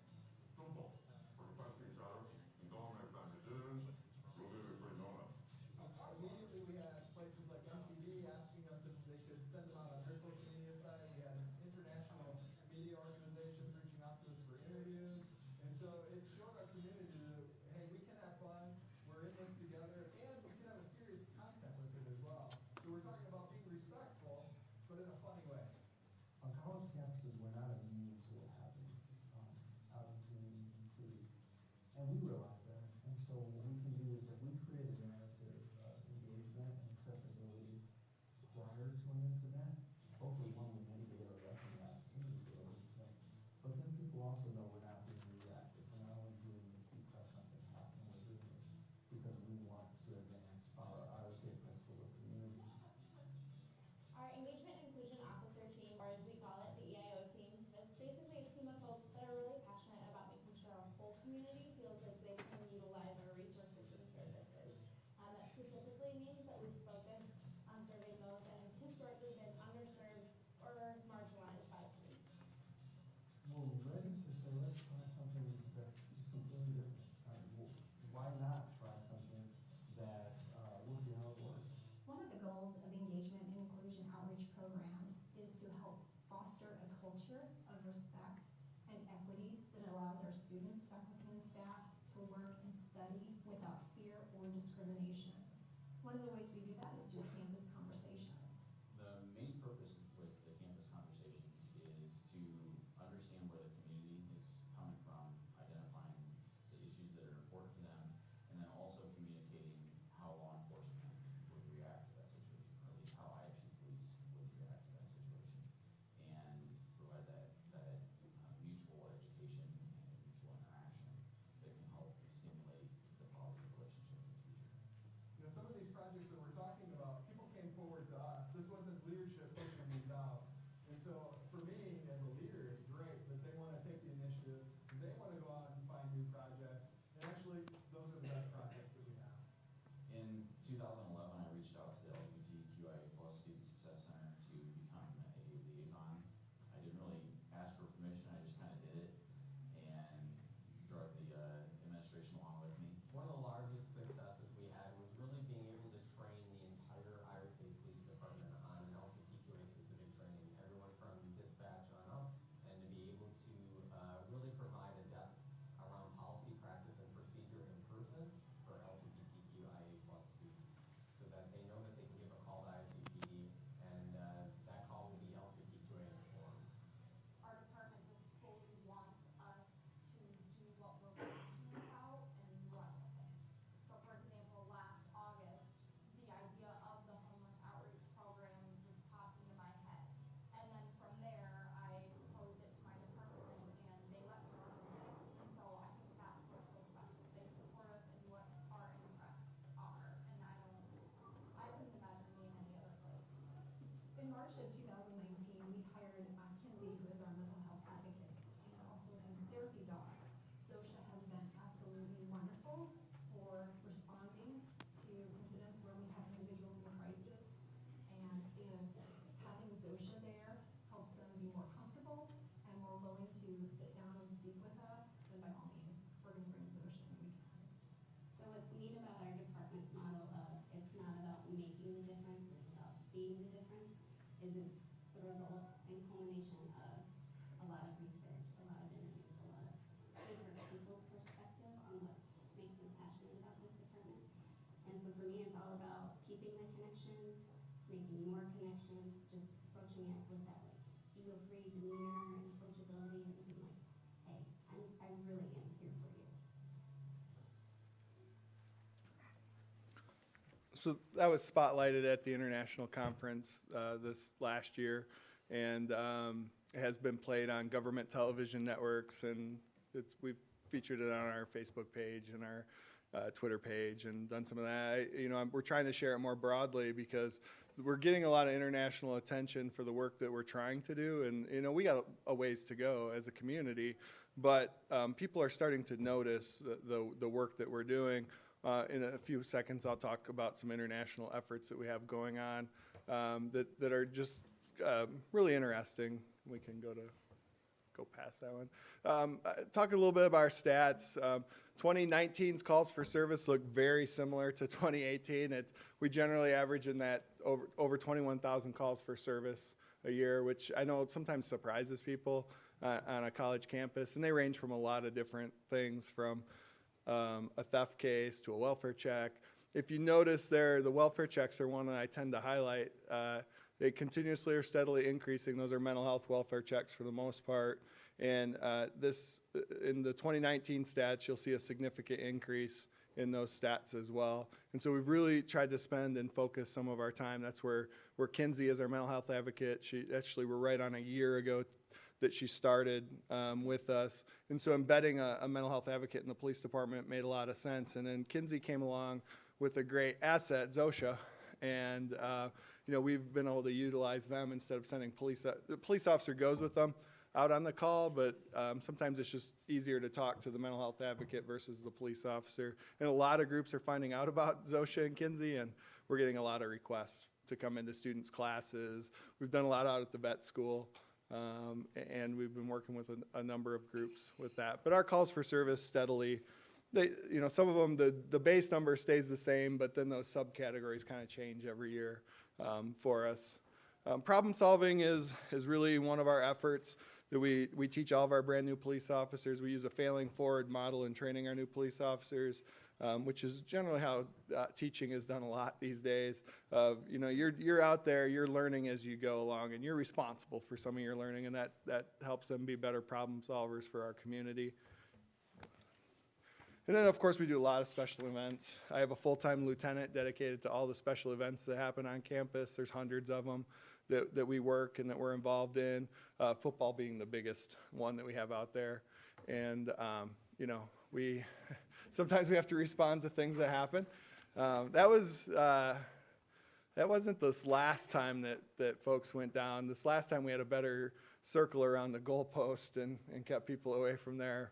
But this is one of the times before. We really discourage that behavior, but I show it because it always fascinates people. There is a cop in there, in that gray circle. There really is. And then I like this guy. I don't know who he is, but I always throw him into my presentations. We do have severe weather events that happen on campus. We have some robust emergency management plans. We work with environmental health and safety really closely on that. Just those are some pictures of things that have happened here with flooding and tornadoes and flooding and more flooding and ice and snow. Safe Ride. Safe Ride is one of these things that eventually I need student government's help with. Safe Ride has skyrocketed to a point that we can't handle the capacity of people that want to ride, and that's because they abuse the system. Students are using it as a way to get to bars, so they're smart, right? Pick a pin drop of a building near the location that they want to go, and then they walk to the bars or do other things, and then they call us back. That's not the intent of Safe Ride. Safe Ride was meant for people who really have safety concerns. At some point we need to really focus on that, how we get that to right size for the institution. But we did take over 28,000 folks last year on Safe Rides. We have a lot of buildings on campus. Our students spend a lot of time locking. It's well over 900 cameras now throughout campus, and we have over 4,000 alarms that we respond to. We have bike officers, hopefully one of areas. We do have our own 911 dispatch center. They are very busy. They take a lot of calls on campus. They monitor all the alarms for campus. They're 24/7. Generally, there's 2 dispatchers on at all times. And so they're the ones that answer the phone that never get a lot of the recognition that they deserve, because they're the ones that get the police officers where they need to go. And then we have a couple of collaborative efforts that I think are important for people to know about. Central Iowa Drug Task Force, I don't have an officer on it right now. We're part of the task force. We generally have an officer on it, but I pulled that officer back almost 2 years ago, probably now, because we were just short-staffed on campus, and campus is our #1 priority. So we pulled that position temporarily, but we do help fund it, and we do help make sure that those efforts are going. We do run the Story County Sexual Assault Response Team. That's run out of our office. The one thing I didn't show you on the org chart is I actually have 15 nurses that work for our department.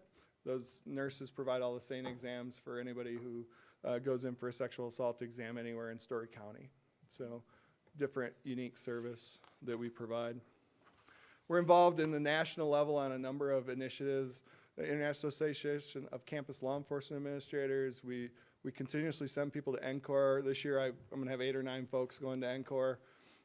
Actually, 4 or 5 of my officers are presenting at NCORE. This will be the second time that we've presented at the National Conference on Race and Ethnicity. We're involved heavily in the End Violence Against Women. I have people on the board of directors. And then Start by Believing is a significant campaign that we do. I'm actually currently the president of the National Alliance on Mental Illness Iowa, so we're heavily involved with the mental health efforts that are taking place in Iowa. And then there's a lot of future trends out there, the violence that we're seeing around the country, response to homelessness. I have an officer that's really passionate about homelessness issues, as you saw her in the video, and she's really taking a proactive approach in those areas. Threat assessment and management and sexual assault response are plaguing campuses all over the country and keep us really busy. We do partner with students, staff, and faculty anytime we can. I'm actually the faculty advisor for the NAMI on Campus group, and they do their the Bandana Project and do a lot of efforts on campus. And then there's a lot of other things. I'm sure you all maybe haven't heard about Mobile Crisis. We don't run Mobile Crisis, but Mobile Crisis is a service. Then we're trying to engage, instead of tying up law enforcement, getting mental health providers out to work with students. We're involved with Campus Connect. We do a lot during midterms and final weeks. And then our Engagement Inclusion Officer program has, so we now have a full-time Engagement Inclusion Officer. So it's been a little bit now that Natasha's been in her position. That was really through a partnership with also with ISSO and some others where we were able to get some international funding and some other funding to help create Natasha's position, and also that also supported Kinsey's position to come in. It's really the only tuition dollars that we've ever gotten. Everything else is general fund money that funds the police department. We are working on becoming accredited. We were at one point. It dropped before I got here as police chief, and it's something that I would like to see us strive to go back to again. We also, on the Engagement Inclusion Officer program, we've seen a lot of, I had officers go and speak at an international conference on our program. We now have had interest from Indiana University, has come and visited to see our program. We also had, we have UC Berkeley here this week. They wanted to see some of our program, and then iScore they were interested in, so they're here to observe that. And then we have a university, Carleton University out of Canada, has actually fully adopted the Engagement Inclusion Officer program as we had set it out, and we're collaborating on that effort of what do they learn from their campus, because they're going through many of the same issues that we are here, and how do we learn from each other in different countries, and how can we collaborate and build better inclusive programming. And then I like to show some pictures. It's always good. Just some things that we're always involved and out in the community. And then now it's your chance to ask anything that you like.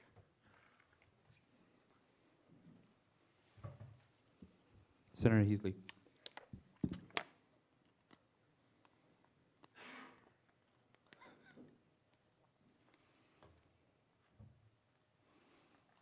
May I address the speakers? Go ahead. So, thank you for coming in, Chief Newton. I was kind of hoping that you'd be able to go into a little more about Kinsey's position and, of course, Zosha, and just kind of give kind of the similar update that you did to the Student Advisory Board. Sure. Yeah, and I don't remember what I said at Student Advisory Board. There's been a lot happening in the last few days. No, so Kinsey's position really came out of the fact that we have these increase in mental health calls for service. They're continuously going up. And one of the things that we recognize is law enforcement officers aren't the best suited to respond to these calls for service. Law enforcement wasn't designed for that. We sometimes make situations like that worse, quite frankly. I mean, you come in dressed like this, sometimes that can agitate folks that are in mental health crisis. And we really wanted to focus on bringing in the right person and the right assets to help students who are in mental health crisis. And we spent a lot of time crafting the position. The Ames Police have a very similar position, and there's not a lot of police departments across the country, frankly, that have a mental health advocate embedded with the police department. And she spends time also looking at our mental health calls for service to make sure that we're responding, we're giving all the care and concern that we need to give. And then she coordinates with student counseling, she coordinates with the safety team on campus to make sure that students are getting the best possible services when we have contact with them. And then we got, like I said before, we have the bonus that she had Zosha. She also has Zeb. Zeb's in training right now, and Zeb is way bigger than Zosha already, but Zeb is Zosha's grandson. And so she's working on, hopefully, I think she's hoping this month to get Zeb certified so that she can have both dogs.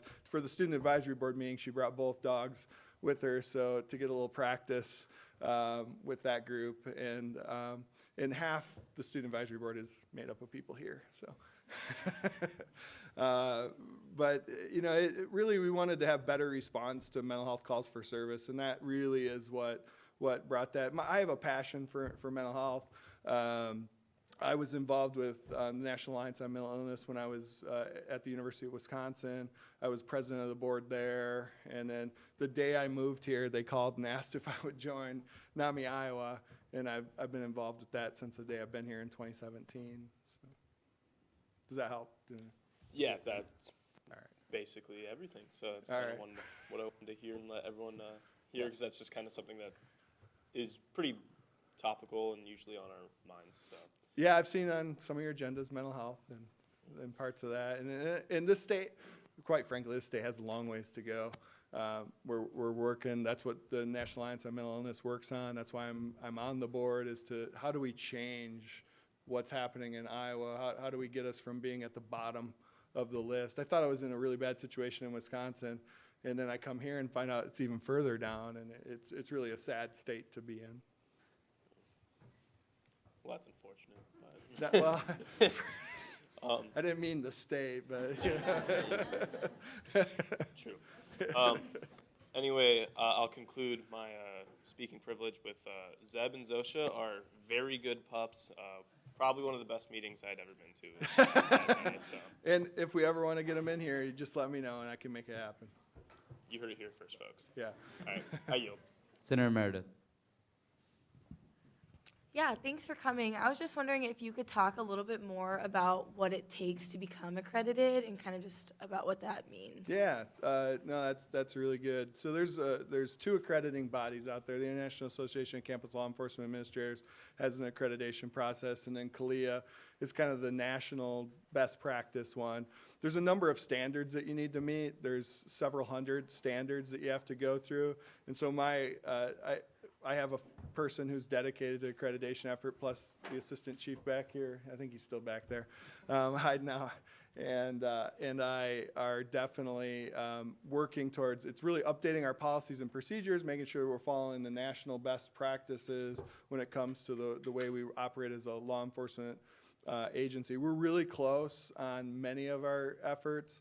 To be frank, a lot of the issues that have bubbled up on campus have taken us away from those efforts, because it's really important that we get a handle on some of the issues that are happening on campus. But we will get there. We will keep pushing to be an accredited agency.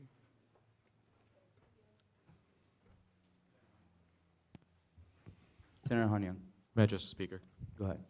Thanks for coming again. I just had two quick questions. One of them is, first, right off the bat, you said that just working with community and building that connection to students through connection to diverse groups and such was important to you. How do you have that sort of same mission when it comes to your hiring efforts and making sure that there's representation through there? Yeah, no, it's a great question. You know, we've really upped our recruiting efforts. We're spending a lot of time. I actually have it's next week, we have a conference call with Indiana University. They're also working on their diversity recruiting efforts for their police department. We're going to see if we can draw a connection. So they run their own police academy at their university. And how can I draw some of the candidates that they're bringing in to Iowa, and how can we, work on that? So, and they've got some new ideas and initiatives to help recruit diverse candidates. We've spent the last couple of years trying to find folks that are a fit for the community and represent the community. And so we have a recruitment team that is working on right now. We need a recruitment video, and they're working with Model Farm on that right now. That will help kind of push out further. We're also connecting with minority law enforcement groups, which are a number out there. Noble, the National Black Law Enforcement Officers Organization, and there's a Latinx law enforcement organization, and pushing our postings and pushing our information out in those areas has become super important. And it's not just those efforts, but it's sometimes word of mouth. Really, if people feel like this is a welcoming, inclusive environment, they're more apt to come work for the police department here. We have a really good reputation, and I think that's helped recruit some of the diversity that we have right now. I've been pushing for the last, I don't know, I think it's happened before I got here, and now the last 3 years we've been trying to get an officer that speaks Mandarin. It's been a really, really difficult, and I actually have a job posting that's been out there that is only, you have to speak and write and read Mandarin if you want that position.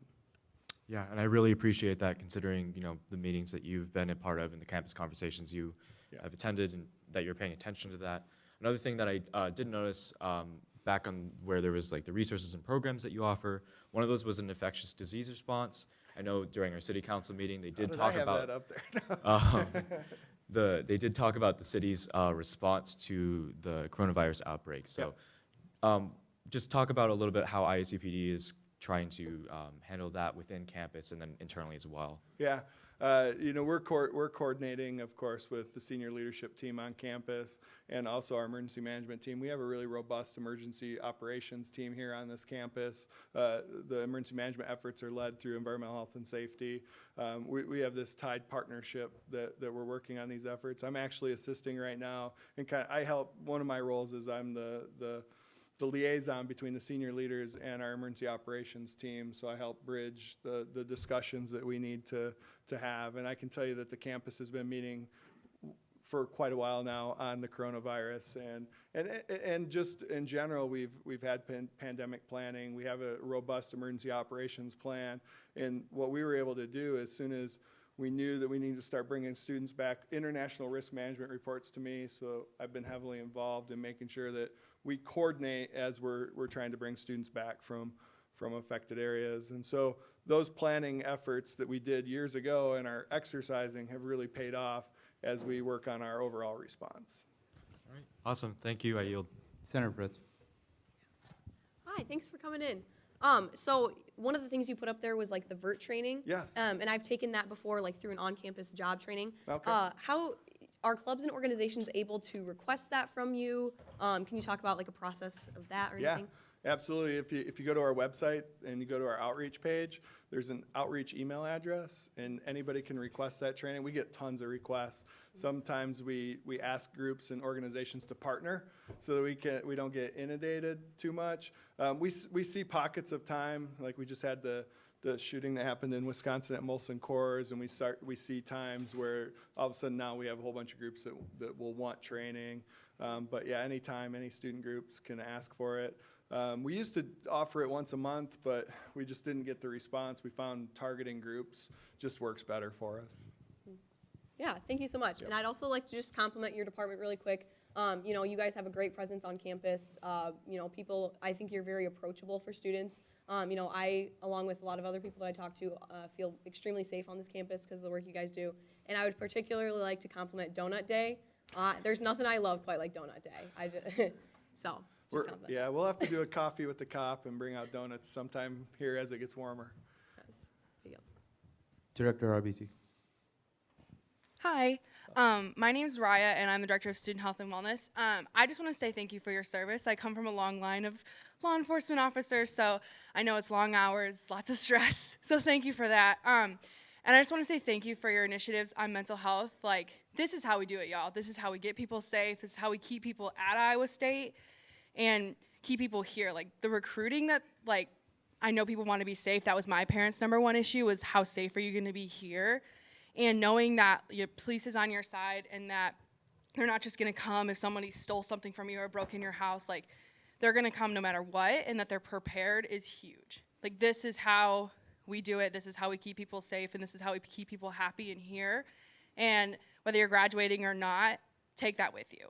Keep it here, keep it all the time, stay in contact with ISU police. This is exactly how we do it. So thank you for that. Thank you. We're hiring. I'll just throw that out there. Further questions for our speaker? Seeing none, thank you so much. You bet. Anytime. We'll go ahead and move into open forum. Open forum is an open discussion for issues relevant to students. Anyone wishing to speak can approach the lectern. Apologies.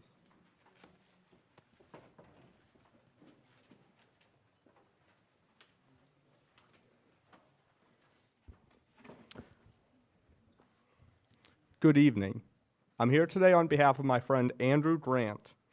Yesterday night, I attended his 1-hour hearing in front of the Election Commission.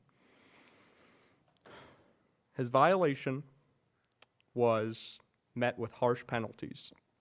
And all that I see is that this was not a crime, but rather an example that we need to reform the student government and the Election Commission. The mass email that he had sent had the approval of IT Services and the Election Commission Chair, Emily Risvik. His candidacy was entirely nullified due to a violation of the Election Code 11.4. They claim that his email had malicious intent. I would like to ask any of the engineering senators, do you guys consider this malicious, harmful in any way? I'd like any of you to respond. No, you cannot really ask questions on the floor, but if you can direct it to someone else. To a specific person? To a specific. Jacob Kahn. I have been aware of where the content wasn't necessarily malicious, but something else that is packaged within that parlance is malicious or inappropriate. While it may not be inherently malicious, it was inappropriate due to the platform. In terms of how it was using the platform.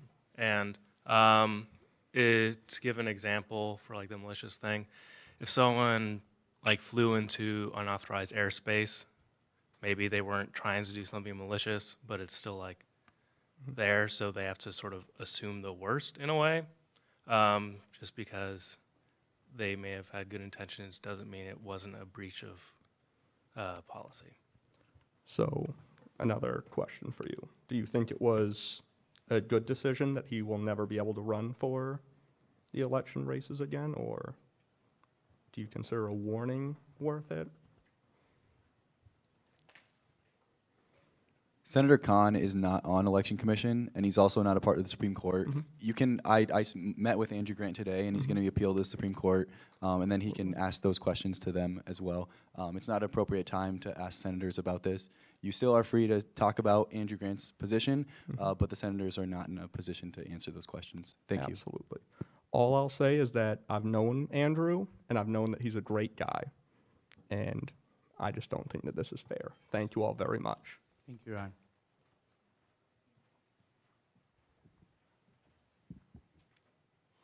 Hey everyone, back to talk about asset. Good to see everyone. Okay, so there's gonna be 2 bills. There's only one up there that you guys can see right now. This is my bad. I accidentally sent one and not the other, but I'll kind of explain. It shouldn't be too big a deal because the other one that's not up there, you guys basically have to see twice because of ignoring bureaucracy things. So I'm just gonna kind of quickly go through them so there doesn't have to be a whole bunch of yielding time to me later. So the first one, the priorities one that's up there, it's the one that you guys had already seen earlier this year. It's just putting those priorities for next fiscal year. So you guys had agreed to those priorities for like the rest of this year, but we need to finalize them so we can use those next year. That makes sense. If anyone has any questions, I can answer that. It's the same exact bill you guys already saw though. Then the other one, the recommendations. So this is the thing that we spent a whole bunch of time doing. It's what all those meetings that I had to go to were for. We basically look at all of the agencies, their requests, and then we make recommendations on how much they should be funded. There's an Excel sheet that you all should have gotten. I just sent it out a little while ago. It kind of gives that breakdown. I'm gonna go over a little bit of highlights. Basically, there's nothing weird. Like, we tried to fund every agency, the amount they asked. There were some that we weren't able to fund fully, just due to budget restrictions. United Way couldn't give any more money this year, and like everyone had increased in asks. So there's a lot of that going on. Big things though that kind of affect Iowa State generally. So HRDA, or these are like either big increases or big decreases that might catch your eye, just to sort of really quickly explain them. So HRDA, the transportation to Iowa City, that's a bus that's discounted. Iowa State doesn't pay anything into that, but like a lot of students do take it. That got cut because their Iowa City trips just weren't very frequent. So it was kind of an easy cut. We also got a new request, Iowa State got a new request this year for the MICA food pantry, but everyone was like, there's a food pantry on campus that students have access to, so this isn't a good use of Iowa State's money. So that wasn't fulfilled. So it looks like we didn't fund them very much, but it's because their ask went up by a lot because they asked for money from Iowa State this year. Other big things. So the volunteer center probably was the agency that had its funding cut the most. This was pretty difficult, but basically the volunteer center coordinates volunteers for the agencies that ASSA already funds. However, when we talk to the agencies, over 70% of them actually have a full-time position called volunteer coordinator. So we kind of viewed it as double funding for services. So the volunteer center funding was cut quite a bit. That was probably the agency that took the largest hit this year. So if you're wondering about that, it's just because we saw a lot of overlap of things we were funding. And then for the overfunding, so we had extra funding in our healthcare. It's broken up education, income, health, just because the agencies are put in those three categories. In the health section, Iowa State actually allocated too much money. We just didn't have as many requests this year. So we moved that money to fund UCC. There's been a lot of talk on campus this year about childcare. UCC is a childcare facility that gives subsidies to students, also kind of is oriented at students. And so we thought this would be a good use of the money. It's one of Wendy Winterstein's bigger priorities this year to try to do something about the childcare crisis in Ames. So that was the decision behind that. And then at the very bottom of the Excel spreadsheet, you guys will see a gigantic increase in YWCA's funding. This is the thing that I came for earlier this year, that we're moving YWCA from a annual allocations organization into the asset process because they are a nonprofit. They were already an asset agency. They got funding from United Way through asset. So we're just sort of moving that. This year, what we decided to do, you guys agreed $48,000 for this year. That's kind of what we would have funded them through annuals, what their ask was. I just split that evenly among the 4 programs. If you guys have any questions about that, I can answer those. It was just maybe the easiest way to do it this year. And then next year, there's gonna have to be an evaluation of an actual breakdown of what we wanna do. But as we kind of already talked about, this is sort of a buffer year for them as they transition into the asset process. And that's it. Everything else is pretty self-explanatory. There were no major decreases in funding. Sound good? I can answer any questions. If right now would probably be the best time for that. And then again, next week, it'll be first read of the contracts. So you guys approve these, we write all the contracts, and then you guys will have to see the contracts at the very last meeting is the plan. So you basically see this information twice. So I'll be back. Thanks, Suze. Great, thanks everyone.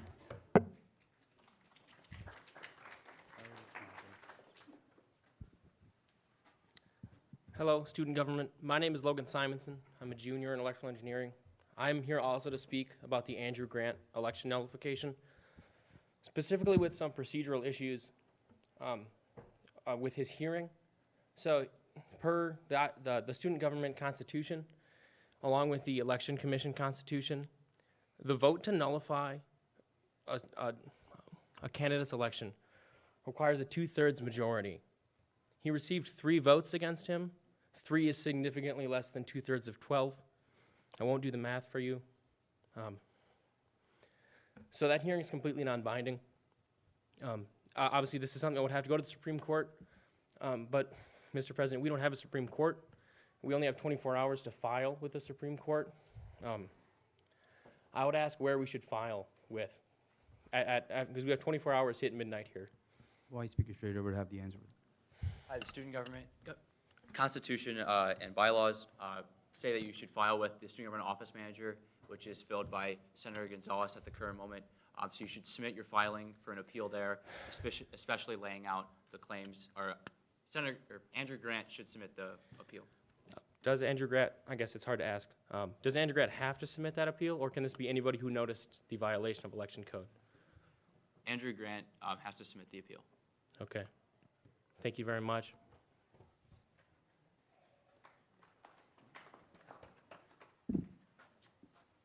Hello, everyone. My name is Chuck. I'm an engineering student. I'm here on behalf of Andrew Grant as well. I'm not going to overlap anything. I just want to know Andrew Grant is also a CA, so he can't be here tonight. That's why some of us are speaking. Just thought it would be neat to know. So obviously, I don't think Senate can do anything about the election hearing, but I thought something that jumped out to me is possibly some referendum on student government, the commission, and going forward. So as a friend of Andrew and a current senatorial campaign, something that jumped out to me was the election commissioner endorsed the email. She approved the email before it was sent out. And I don't know the bylaws and the constitutions of the whole campaign guidelines back to back, and I sent multiple emails to Emily asking for help. And to me, her approval for email, or any election official, their approval for an email would be an approval of it's meeting the guidelines.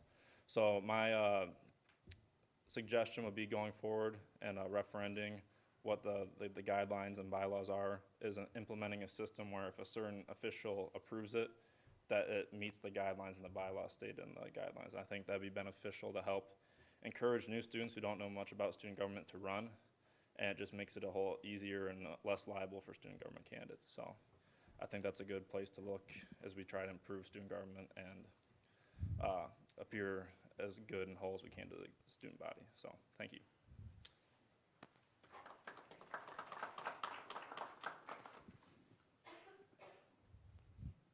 Any further speakers for open forum?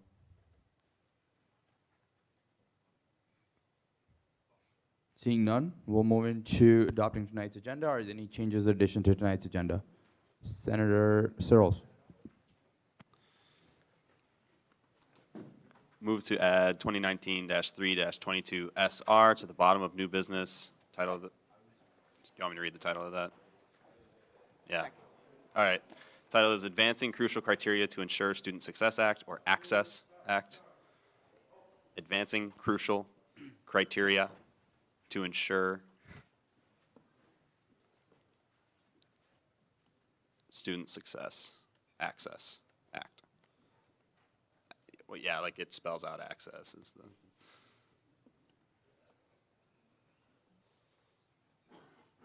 And I'm gonna email that all to you. There's been a motion to add 2019-3-22 SR, Access Act, to the bottom of new business. Is there a second?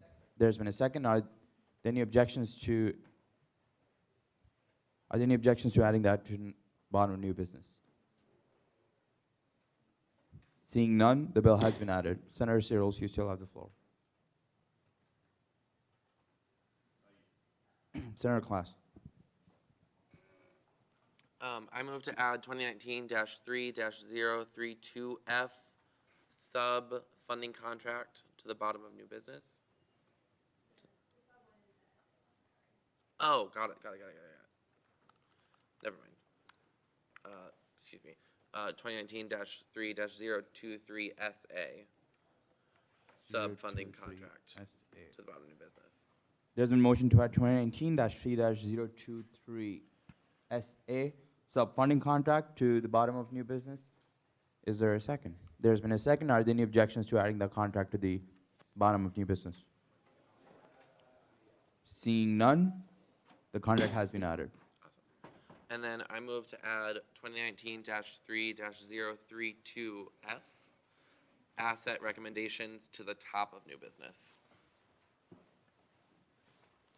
There's been a motion to add 2019-3-32F asset recommendations? Asset recommendations. Asset recommendations to the top of new business. And there's been a second. Are there any objections to adding the bill to the top of new business? Seeing none, the bill has been added. Senator Class. I yield. Senator Ludwig.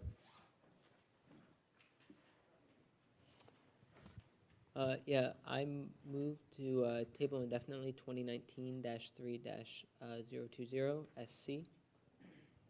There's been a motion to table 2019-3-020 SC seating new election commission members to table indefinitely. I'm sorry, I worded that. I'll repeat that again.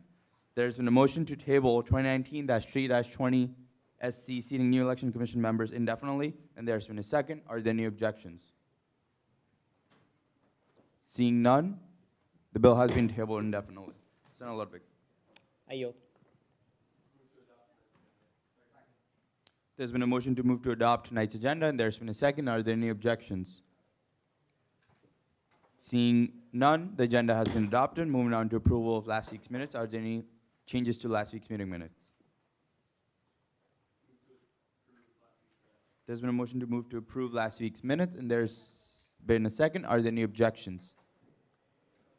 Seeing none, the minutes from the last meeting are approved. Moving on to committee reports, starting off in rules with Madam Speaker. Okay, we just reviewed bylaws this week, but next week we will be meeting with the Election Commission recommendees, I guess, and our nominees, there we go, that's the word. And we'll be meeting with them to ask them questions and stuff like that, so if you're interested in talking to them before the meeting, feel free to come and join us for that.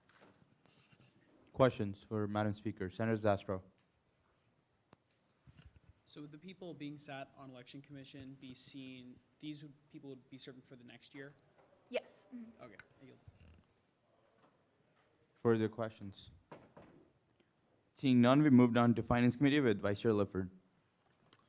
Hello, everybody. We finished annual allocation hearings on Saturday, so that's great. There are a lot of budgets, and we're going to send through an omnibus bill. You have the option to pull any of those budgets that you want, but please let us know and talk to us beforehand so we can explain our rationale and other stuff like that. We have a lot of bills tonight, so bear with us. And so that's all I have. Questions? Vice Speaker Strader. Are there Finance Committee amendments to the bills tonight? Because I would like to be sent them if they were. Otherwise, I can just put my placard down.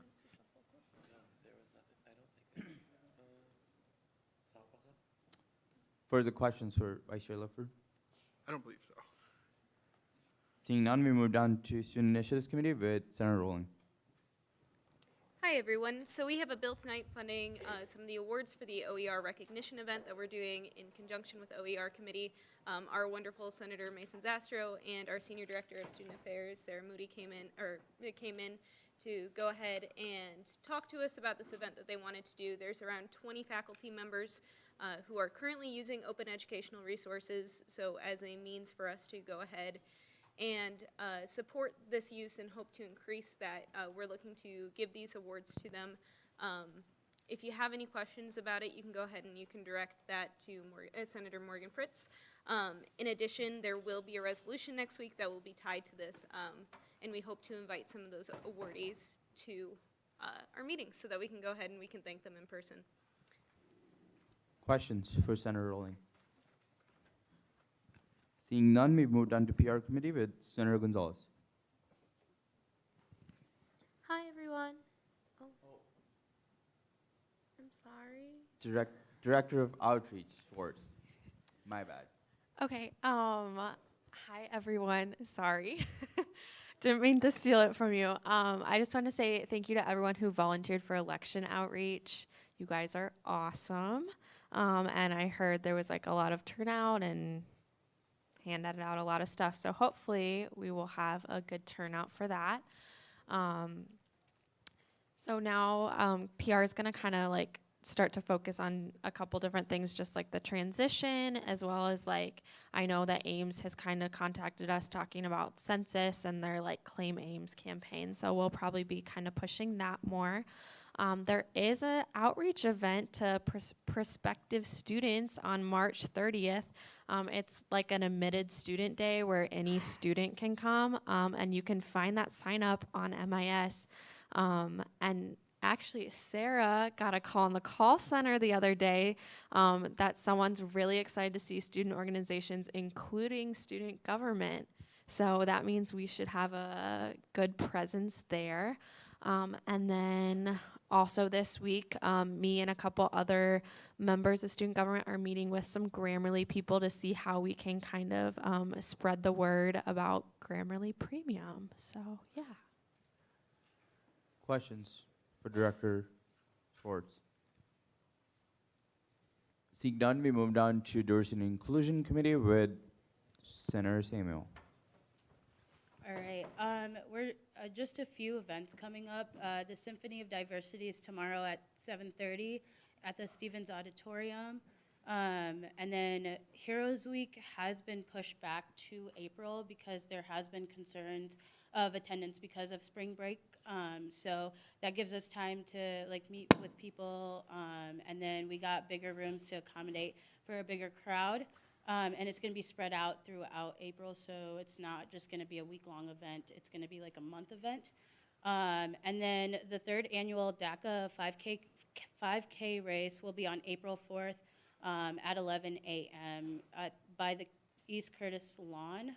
This event aims to raise funds for DACA students at Iowa State University. I yield. Questions for Senator Samuel? Seeing none, we move down to Civic Engagement Committee with our beautiful Senator Tonette. Hello, everyone. So I'm sure you all are curious how the meeting went last week with Pete Anglin, the Director of Residence.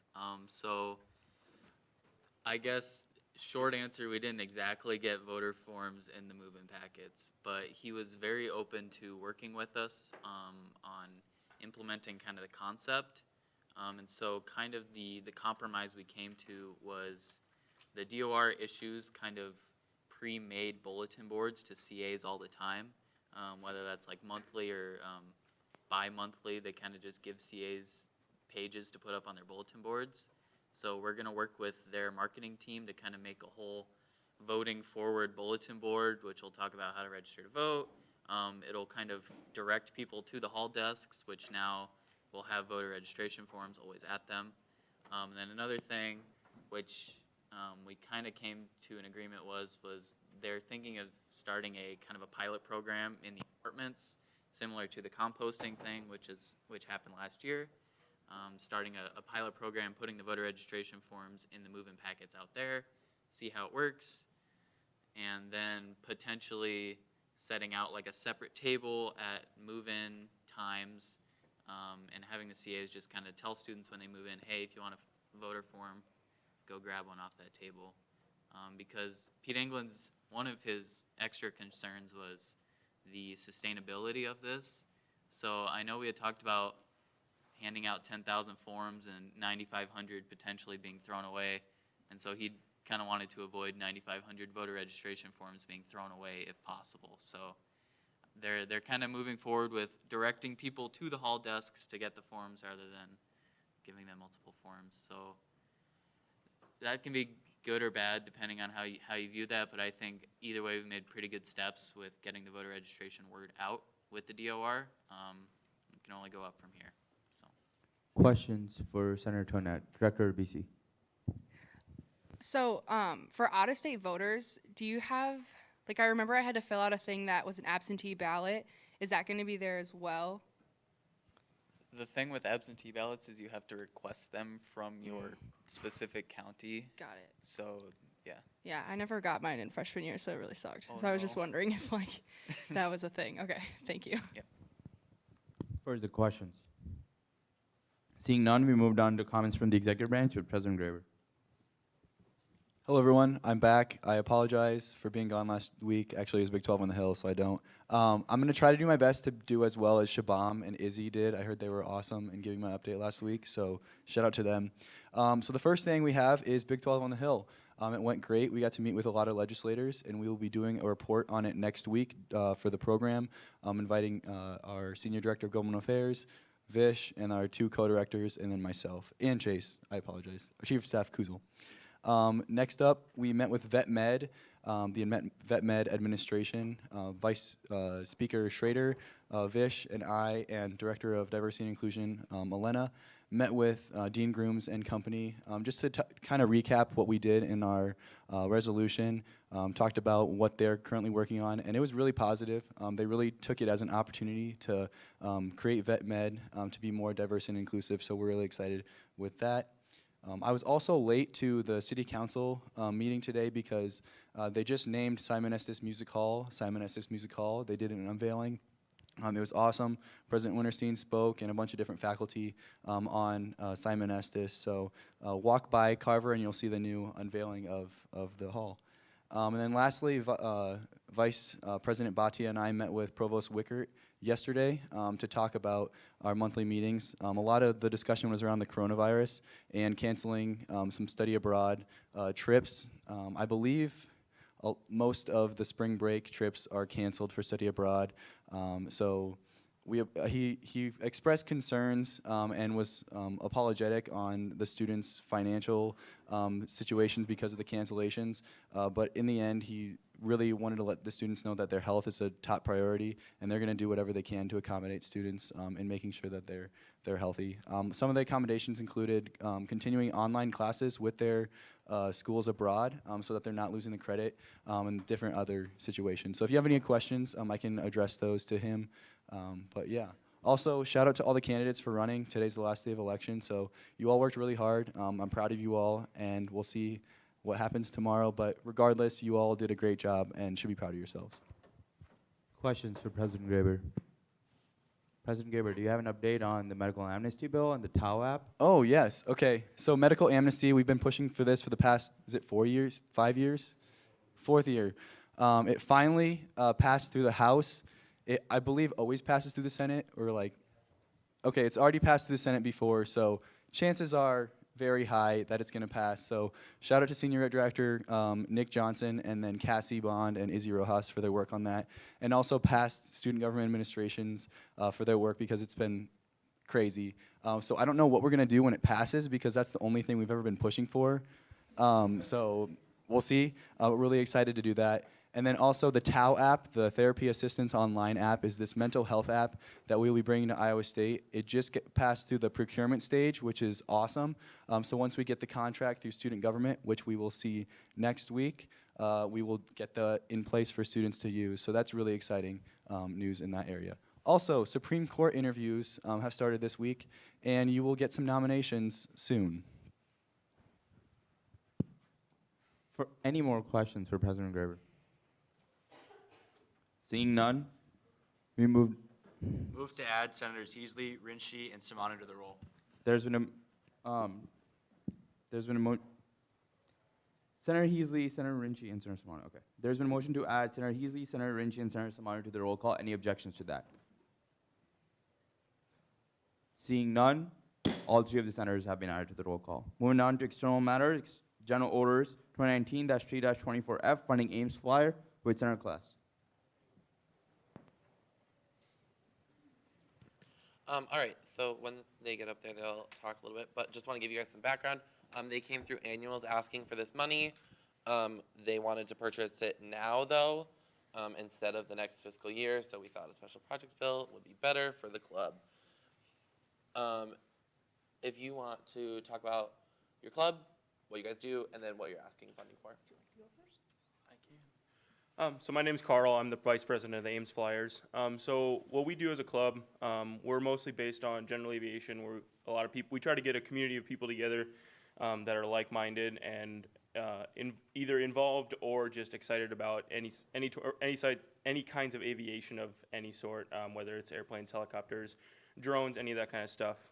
Usually we usually meet once a month, and we usually try to have a couple events planned for each semester. So we've been in the process of doing a couple of trips this semester to different, whether it's a museum or we're currently working on trying to do a tour at the Boone Blackhawk facility. But we try to get a lot of people together, and our trips usually are free to our members due to our dues that we have everybody pay. And then we also encourage people to get their pilot's license. We have lots of discounts through our club that people can use to achieve their private pilot's license at a discounted rate here through Central Iowa Air Service and HAPS Air Service out at the Ames Airport here. And we also have a flight simulator, which is why we're here, but it's currently in the basement of Howe Hall, and it is free for all of our members to use. It is a Federal Aviation Administration certified flight simulator, so we can actually log hours in our logbook towards our license. And like I said, it's free for all of our members to use. It's currently not in a functional state, which is why we are trying to make some repairs for it at this point. Yeah, anything else about the simulator is government and student body funded it about 10 years ago, and it has not been made any changes to it. This isn't a normal simulator. We can't just go out and buy one or build our own. It has to be one that's certified by the FAA, so that's why the expense is a little bit higher than if you went out and built your own. We have approximately 30 to 40 students right now that are taking flight training out at the Ames Airport.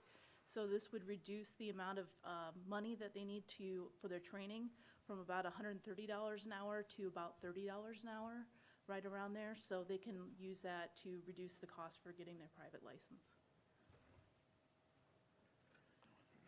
Yeah, so as she said, we helped them purchase it in 2010. It's no longer functioning, and so similar to some stuff that's come up in the past this year of like the boat and things like that, we helped purchase the capital item. It's no longer functioning, so we can help purchase the new one.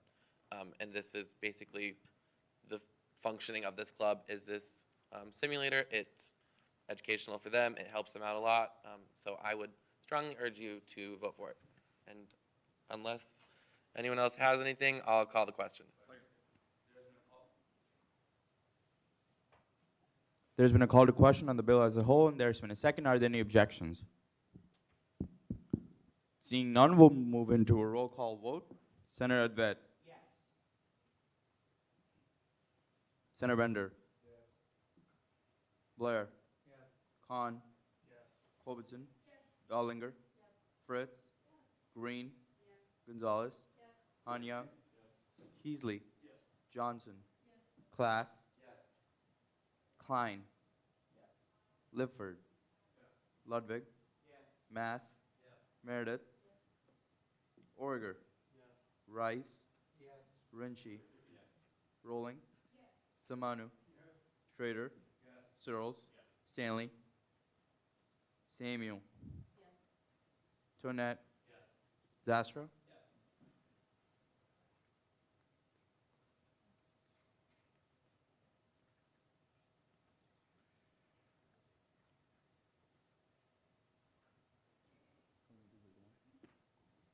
With a vote of 28 to 0 to 1, this funding request passes. Thank you. Moving on to 2019-3-25F, funding Filipino Student Association with Center Class.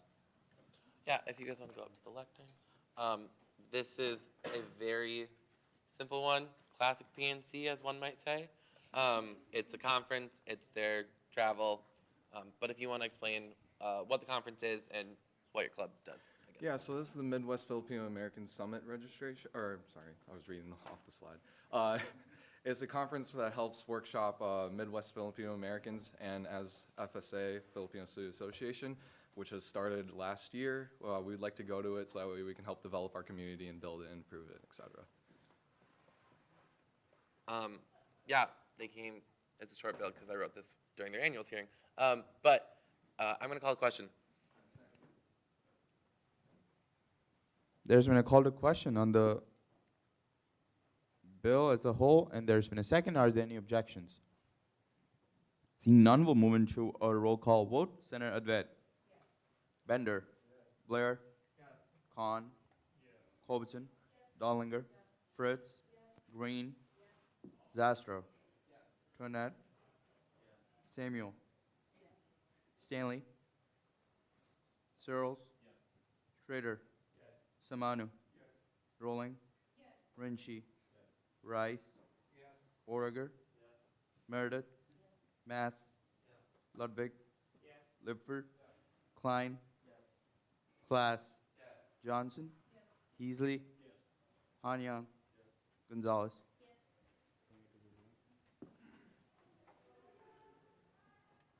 With a vote of 28 to 0 to 1, this funding request passes. Moving on. Thank you. Can we stop clapping? Moving on to 2019-3-28F, funding softball club with Senator Zastro. Yeah, so we're funding softball club, or so we hope. So if you'd like to explain who you are with the organization and what your organization does and what you are requesting funding for. Okay, so my name is Alyssa Hargan. I am the treasurer of the club softball team, and we added games to go travel to Mizzou because we play in regionals the following weekend, so we just want some extra games so we can do better in regionals and potentially make it to nationals, which would be in Georgia. So yeah, we're just taking a 15-passenger and then a 7-passenger because we have 20 people going total. So that's 18 players, 2 coaches, so yeah. Yeah, this was a very easy bill to write. I'll call the question. There's been a call to question on the bill as a whole, and there's been a second. Are there any objections? Seeing none, we'll move into a roll call vote. Advet. Bender. Blair. Khan. Culbertson. Zastro. Toinette. Samuel. Stanley. Searles. Schrader. Samanu. Rolling. Rinchi. Rice. Origer. Meredith. Mass. Dollinger. Fritz. Green. Gonzalez. Han Young. Heasley. Johnson. Class. Klein. Lipford. Ludwig. With a vote of 28 to 0 to 1, this funding request passes.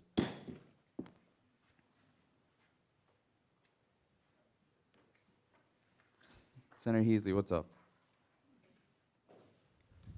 I would like to remove Senator Stanley from the roll. There's been a motion to move to strike Senator Stanley from the roll call. Is there? There's been a second. Are there any objections to that? Seeing none, Senator Stanley has been removed from the roll call. Moving on to 2019-3-49F, funding KURE Fest. Senator Class. Yeah, if you guys want to, yep, awesome. So again, to give you some background, they came through annuals, and this is something they usually ask through annuals, but we realized it would be better through the events account because it is an event. Just so you are aware, this is next semester. It'll be like in November. However, they start planning in the summer and start spending money now. We've talked to them. They'll be doing carryover requests with the finance director so that they can just continue planning as early and their money is secure. But if you want to talk about what KURE does and what KURE Fest is. Hello, everyone. My name is Reagan. I am the current general manager at KURE. We are Iowa State University student-run radio station. We're located in the basement of Friley. So we have DJ shows on air on 88.5, and then we have sports shows. We have a news team, and then in addition to our broadcast, we also host events, and one of those events is KURE Fest, and that's why we're here tonight. Last year was our 10th annual KURE Fest, and it's going to be held in October this year. KURE Fest, we always strive to make it free and accessible to all students, so we don't have any tickets just because we really think students deserve to see entertainment and live musicians here on campus for free of charge. So that's been our goal over the past 10 years that we've been hosting this event. And so not only does it provide the students with a great experience to see these free concerts and the accessibility of it, but it also provides the KURE members that are planning and organizing this event with great management skills and learning how to plan and execute such a large-scale event. So that's why we're here tonight. Thank you. Okay, I'll yield. Vice Speaker Schrader. I have 2 questions. One's probably easier. What is backline? Backline, so that's when, say a band is traveling. So last year we had a band from Canada and they were traveling here to Ames. So the backline is technically like the instruments that we have, and other like speaker systems. So instead of them traveling with their own, like from Canada, we hire and rent out local backline items here. Okay, thank you. Yeah. And then this one's for Senator Klass. You explained this to me last week. I just want to make sure that I'm remembering things right. So this is an event that student government has funded for about a similar dollar amount in the past. Is that correct? And the club volunteered to come through this process so we could save money through annuals, so we could fully fund other clubs. Is that also correct? Okay, good. Well then, thank you for doing that. I think these are the types of events that should be coming out of the events account. With that, I'll call a question.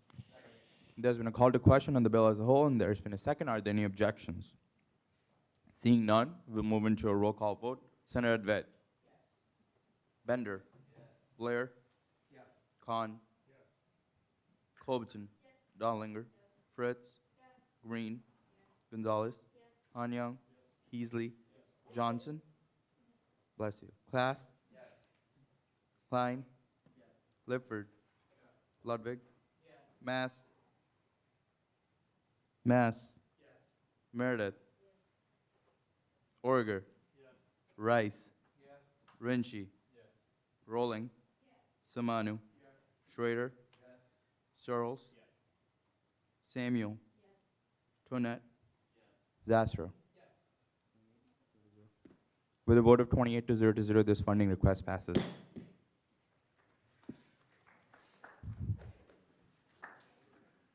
Give me knock one up, please. Moving on to general orders, 2019-3-27F, funding open educational resource recognition awards. Senator Fritz. Yeah, so this is just funding awards for the professors and other teachers that use OERs, just to kind of recognize them. And so, does Sarah want to talk about this? All right, y'all. This is really important because not only do we love the use of free textbooks, but it actually, the people who use these resources actually have to put a lot of work into it sometimes. While there are some OERs out there for their courses, oftentimes faculty members have to spend a significant amount of time adapting or creating their own open educational resources, hence why we have grants for it, because it basically turns into like their summer job sometimes. So this is just really important to appreciate the fact that not only are they striving to make education more affordable for their students, but also just the amount of time that they have put into that as well. So yeah, please pass it. Yeah, and then hopefully this is something too that we can, publicize and kind of get the word out there, and maybe see if more professors are interested in utilizing them as well. So I yield. Further discussion. There's been a call to question on the bill as a whole, and there's been a second. Are there any objections? Seeing none, we'll move into a roll call vote. Advet. Yes. Bender. Yes. Blair. Yes. Khan. Yes. Cloverton. Yes. Dollinger. Yes. Fritz. Yes. Green. Yes. Gonzalez. Yes. Hanyoung. Yes. Heasley. Yes. Johnson. Yes. Klass. Klein. Yes. Lipford. Yes. Ludwig. Yes. Mass. Yes. Meredith. Yes. Zastra. Yes. Toinette. Yes. Samuel. Yes. Searles. Yes. Schrader. Yes. Samanu. Yes. Rolling. Yes. Rinchi. Yes. Bryce. Yes. Orger. Yes. With a vote of 28 to 0 to 0, this funding request passes. Thanks for not clapping. Moving on to 2019-3-18SA, amending student government's MLO contract with Senator Zastro. Yeah. So this is a contract that we adopted either in the first session of this Senate or in the last session of the previous Senate. I'm not sure. Last session. Yeah. So this is a pretty minor change. It actually, Vice Speaker Schrader, if you could change it to the contract itself. So the only thing that this is, do you not have the contract? It's in the packet. The only thing that this is changing, this is reducing our obligation for one line item from $1,000 to $100 per year. If you'd like to talk about a little bit about what this event is and why this change is being made specifically. Sure. It is the free business attire pop-up shop that we host twice a year for all students from all majors with gently used business attire for students to stop by and to get. We also have interns who assist with that process. And the change is with the vehicle rental. We thought that we would need more funding to be able to move items to storage. This year, we figured out that it doesn't take very much money at all to do that, and so that's the change. I'll yield. There's been a motion to add Senator Stanley to the roll, and are there any objections to that? Seeing none, Senator Stanley has been added.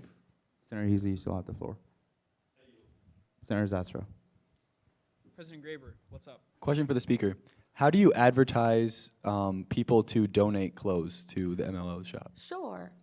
We send it to advisors, we send it to faculty, staff. We have some alumni who we send it out to. We also send it to the Chamber of Commerce to get people from the community involved. So we try to reach out as wide as we can. And we believe the longer it goes on, the further our reach will be. So. Awesome. Thank you. I will call the question. There's been a call to question on the contract as a whole, and there's been a second. Are there any objections? Seeing none, we'll move into a roll call vote. Senator Advet. Bender. Blair. Khan. Colbertson. Donlinger. Fritz. Green. Gonzalez. Hanyoung. Heasley. Johnson. Class. Klein. Lipford. Ludwig. Mass. Meredith. Origer. Bless you. Rice. Rinchi. Rolling. Samanu. Schrader. Searles. Stanley. Samuel. Toinette. Zastrow. With a vote of 28-0 this contract amendment passes. Moving on to 2019-3-19 SO, adopting revised student government priorities for asset funding with Senator Ludwig.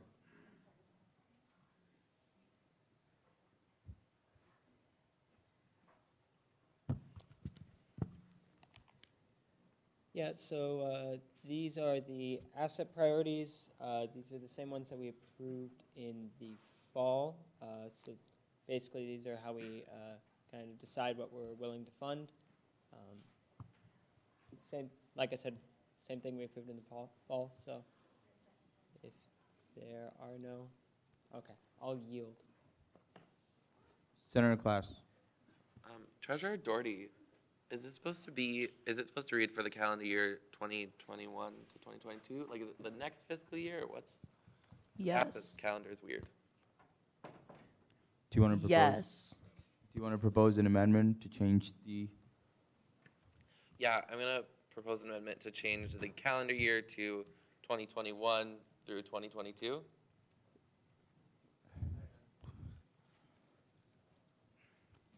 There's been a motion to.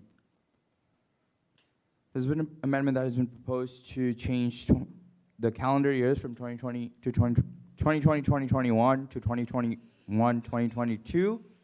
There's been a second. We'll move into discussion. Senator Class. Yeah, I think Treasurer Doherty, do you want to say anything about? You don't.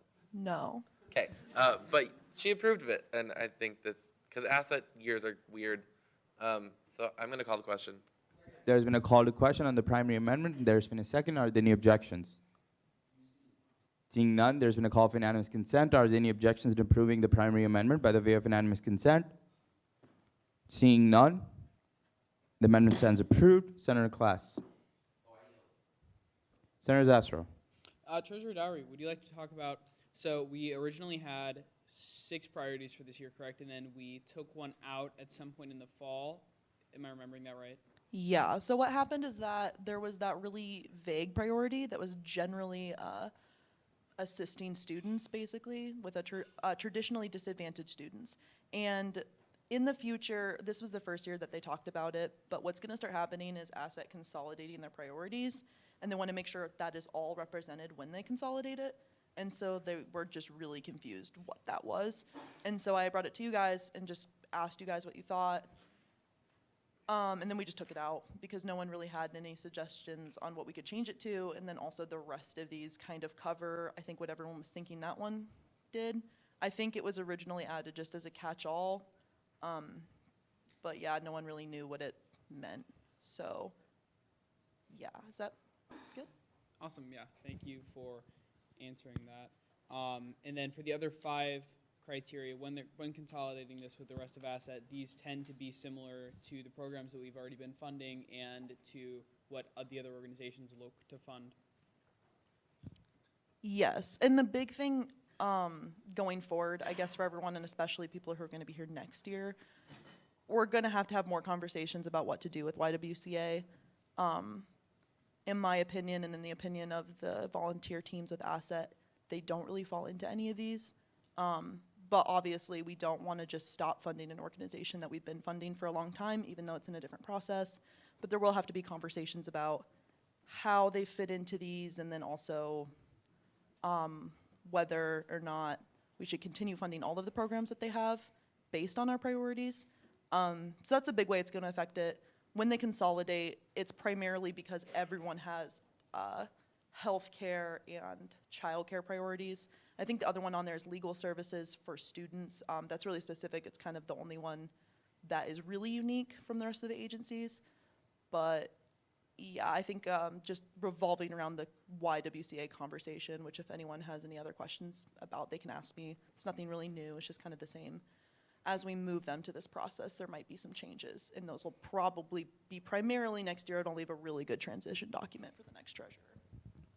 Thank you for leaving a really good transition document. I'll be making one very small amendment. On line 5 of, line 5 of the recommendations. So line 43, I'd like to add a comma after the word student legal services. That's all I want to do. Senator Ludwig, do you take it as a friendly? Awesome. If there are no other placards up, I will call the question on the bill as a whole.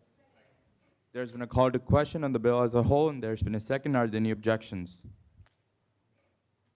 Seeing none, we'll move into a roll call vote. Senator Advet? Yes. Bender? Yes. Blair? Yes. Khan? Yes. Corbett? Darlinger? Fritz? Green? Gonzalez? Hanyang? Heasley? Johnson? Class? Klein? Lipford? Ludwig? Mass? Meredith? Orger? Rice? Rinchi? Rolling? Samanu? Schrader? Searles? Stanley? Samuel? Tonette? Zastrow? With a vote of 29 to 0, this bill passes. Moving on to new business, with a new business 2019-3-32F, asset recommendations with Senator Class. Title. I move to waive second read on this. Is that the process? Object. Oh, okay. There's a motion. I'll withdraw. I don't know what I need to do. I don't know what's happening. So if you withdraw, we move back, and then this bill will be debated next.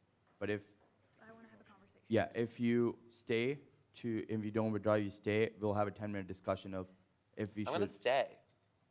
All right. I'm going to keep it. There's been Senate Class wanted to move this waive second read. There's been a second, but there was an objection. Senate Class didn't withdraw. Now we move into a 10-minute discussion of why if we should waive the second read or not. With Madam Speaker. Okay, hi, I just wanted to have a conversation about this, that's all. So I'm not gonna freak out if we waive second read and talk about this tonight, but I just wanted to talk about why I always get nervous doing that on bills like this, just since we didn't see it at all until today. It's a really important bill, so that's just, I wanted to give my input, and Vice Speaker Schrader has like a good thought process on like a potential process that y'all could follow. So I understand that we need to put the contracts up for first read, but if we do that and then we pass this, then we can, and there's changes, we can amend the contracts over spring break and have those amendments ready for the last Senate meeting. Then we can make sure the bill goes through committee as well, so we don't have to get into that with that. So I would prefer taking a week on this and kind of just compressing the back end of it a bit. It might get, if we make amendments, then we can change the contracts later on the floor, is what we can do, just to make sure that the bill has its due process. You can withdraw. I yield. Senator Zastro. Treasurer Dowry, what do you think about whether or not first read should be waived on this? Yeah, to be entirely fair, it's my fault that this happened. I emailed the wrong bill to Matthew to send out. So yeah, entirely on me there, not him, even though his name's on the bill.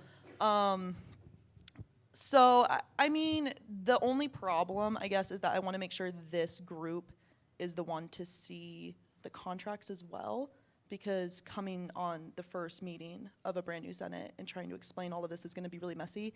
The other thing is that we can, if you guys pass the recommendations and then there are things that you see, we can always amend the contracts, kind of like you said. That was kind of the primary reason I thought this was not the absolute worst. I agree with Kelsey, it's important. I want you guys to take a look at it. But there's not really anything abnormal, I guess. And the contract passing is actually the bit that is more important, because then that's committing to do everything. So I guess that's my opinion on it. Like, yeah, we could do it the opposite way. I would feel maybe more comfortable, and like I know Finance Director Mueller would feel more comfortable if we could get the recommendations passed tonight, just because then we could for sure work on the contracts, and if anyone has a problem with any of those. I mean, either way, it sounds like it'll be okay. It's just also next week is annuals, and I don't really know if we want to add this discussion to annuals as well. Yeah, I guess that's my opinion on it. And then, so next week's annuals, and then at some point in the coming future, we'll have a contract with the Daily coming through. And yeah, so just my opinion, the last few meetings that we're going to have are going to be very busy, and I'd like to minimize the amount of things that we have to do during them, given I personally trust Treasurer Dowry a lot with Asset. I don't think I know what's going on with it, and I don't think I would have the ability to navigate all those spreadsheets and understanding what's going on. In general, I would just trust her judgment, and so would be in support of waiving first read. Also, Senator Klass, that's not germane to this motion. I yield.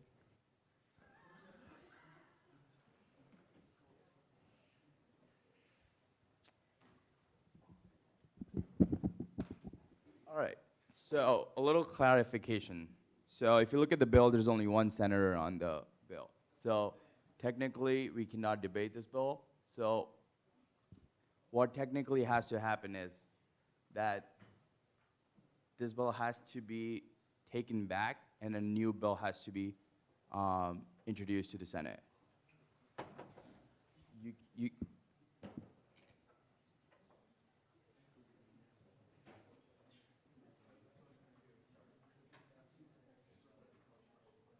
What?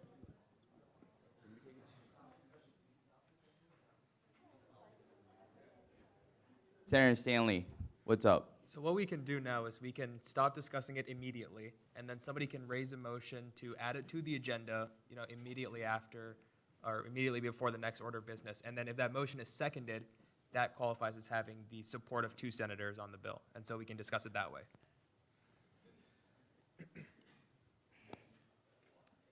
Senator Klass. Okay, so okay. You got the spreadsheet that you need to look at. I think we can do it next week. I get that next week is going to be busy, but I think we can do this next week. You already got the spreadsheet. It might be that this is going to come a different bill because there is an amendment we have to make anyways. We have to change it to FY22. So it'll be a different bill that'll have another senator on it. It's going to come next week, so we don't have to do that whole mess. But look at it now. It's essentially the first read, please. Well, let's add it to the top of new business next week. And I'm so sorry for the confusion. But yeah, I'm going to withdraw my motion to waive second read. It's okay, the bill is not even in motion at this point. Oh yeah, it's not even here. And I yield at then. Sorry about the confusion, folks. Moving on to 2019-3-30F, annual allocations recommendations for fiscal year 2021 with Vice Chair Lipford. Title. Yeah, so this is just the breakdown of where we're sending money to organizations on campus. Please look at it and come to us with any questions you have. Question of intent. Seeing none, we'll see this one next week. Moving on to 2019-3-31F, account allocations for fiscal year 2021 with Vice Chair Lipford. So this is just like the Tight. big picture, or title. All right, so this is just like the big picture of all our funding and where we're distributing all the funds that we have received, so please look at it. Question of intent. Senator Zastro. Just one more thing, there's an Appendix C that was sent out in the Mueller. Senator Zastro, is it a question of intent? It is not a question of intent. Thank you. Any questions of intent? Seeing none, we'll see this one next week. Moving on to 2019-3-21Y, eliminating the ISU ambassadors account with Vice Chair Lipford. Title. All right, so same thing like with the depreciation account. We haven't used it in over 3 years, or about 3 years, so just removing it. Questions of intent? Seeing none, we'll see this one next week. Moving on to 2019-3-22SR, Access Act with Senator Searles. Title. Okay, so this is a pretty extensive resolution. Basically, the basis of this is that I've been meeting with student accessibility services and a number of students, and there's a lot of flaws within kind of the system we have for the accommodations process for students. So this resolution is simply stating some of those flaws and then recommending changes for academic departments, student accessibility services, and the university. The recommendations in this, we can talk about this more next week, but the recommendations in this have been thought of in coordination with student accessibility services and students who use those services. I can answer any more specific questions either next week or outside of the meeting. Question of intent. Seeing none, we'll see this one next week. Moving on to 2019-3-023SA, sub-funding contract with Senator Class. Title. Yeah, we didn't have a contract with them. We realized it a couple weeks ago, or last week or something, I don't know, whatever. They came and they are doing this. They were gonna try to push it through to like make it start right now, to have a spring concert. Sorry if I'm stepping on subs' toes, but they are no longer having a spring concert. This contract starts for the next fiscal year, so they are trying to start planning for next year already. Is the plan, and we'll see it next week. Questions of intent? Seeing none, we'll see this one next week. Closing announcements. Senator Vet. Move me down. Senator Class. Yeah, I think Travis said this, but if you want to pull any of the budgets, please let us know, Finance Director or anyone on Finance Committee. Why we want that is so that clubs can come and talk about what they are asking funding for, like every other funding thing. Annuals is weird, so if you're gonna pull their budget, to give them a fair shake, we like them to be here. So please let us know if you're gonna pull a budget. Everything is in the appendices A, B, or C. I yield. Senator Stanley. All right.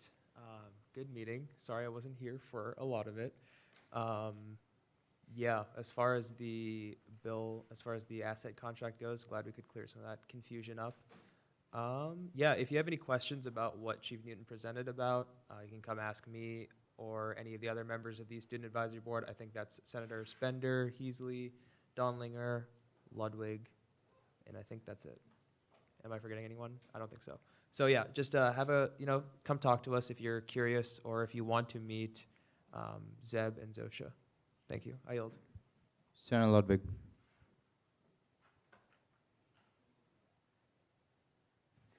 All right, everybody, it's time for your weekly lectures update.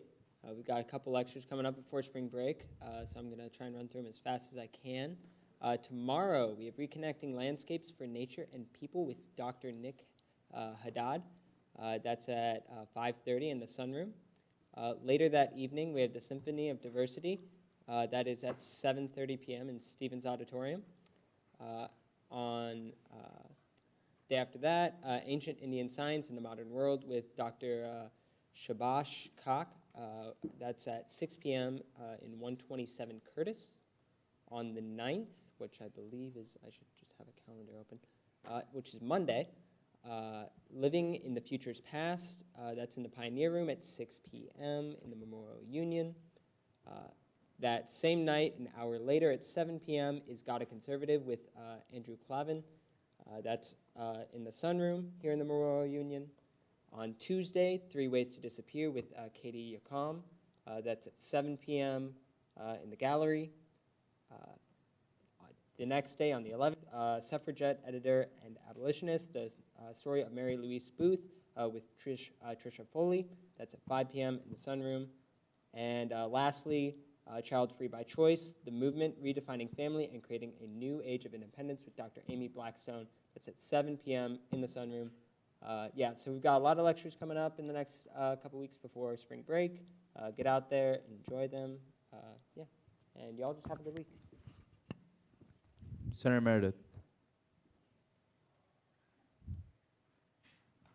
Okay, a couple things. First, I am a student admissions representative, so we're just, a bunch of students who give tours to prospective students and their families. Applications are open until March 15th, so if you're interested in applying, I encourage you all to do so. Similar to Cyclone Aid, but just with new people and not like already coming here people. That didn't make any sense. If you want to do the Senate update tonight, let me know. Thanks. Senator Hania. This week and this upcoming weekend is a pretty big week for music. I know that tonight was the Simon Estes Hall, Music Hall dedication, and ISU singers and a lot of the other ensembles, including like the Wind Ensemble, performed at that event. I was really sad that I wasn't able to do it, but City Council meeting duty calls.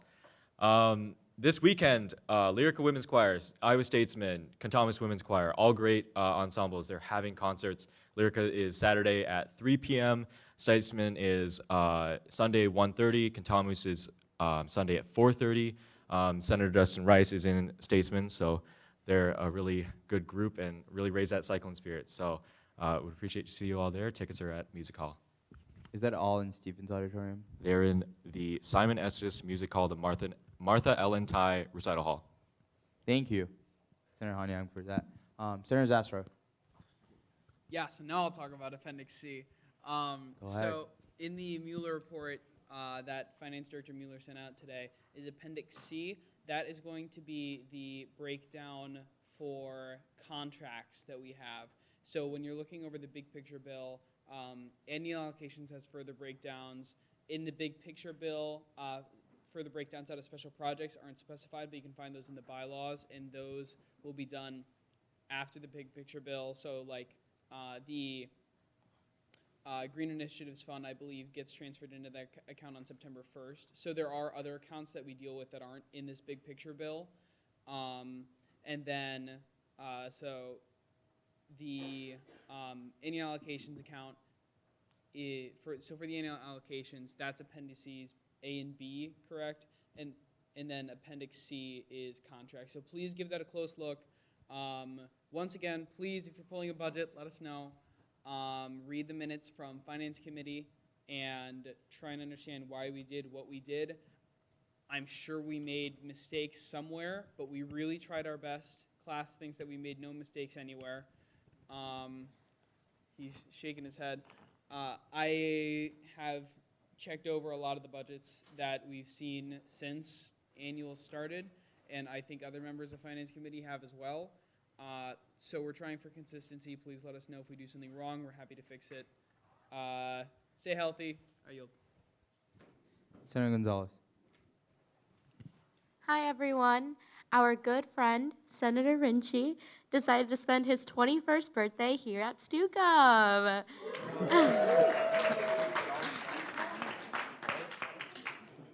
So say happy birthday to him. Happy birthday. Senator Advet. To you.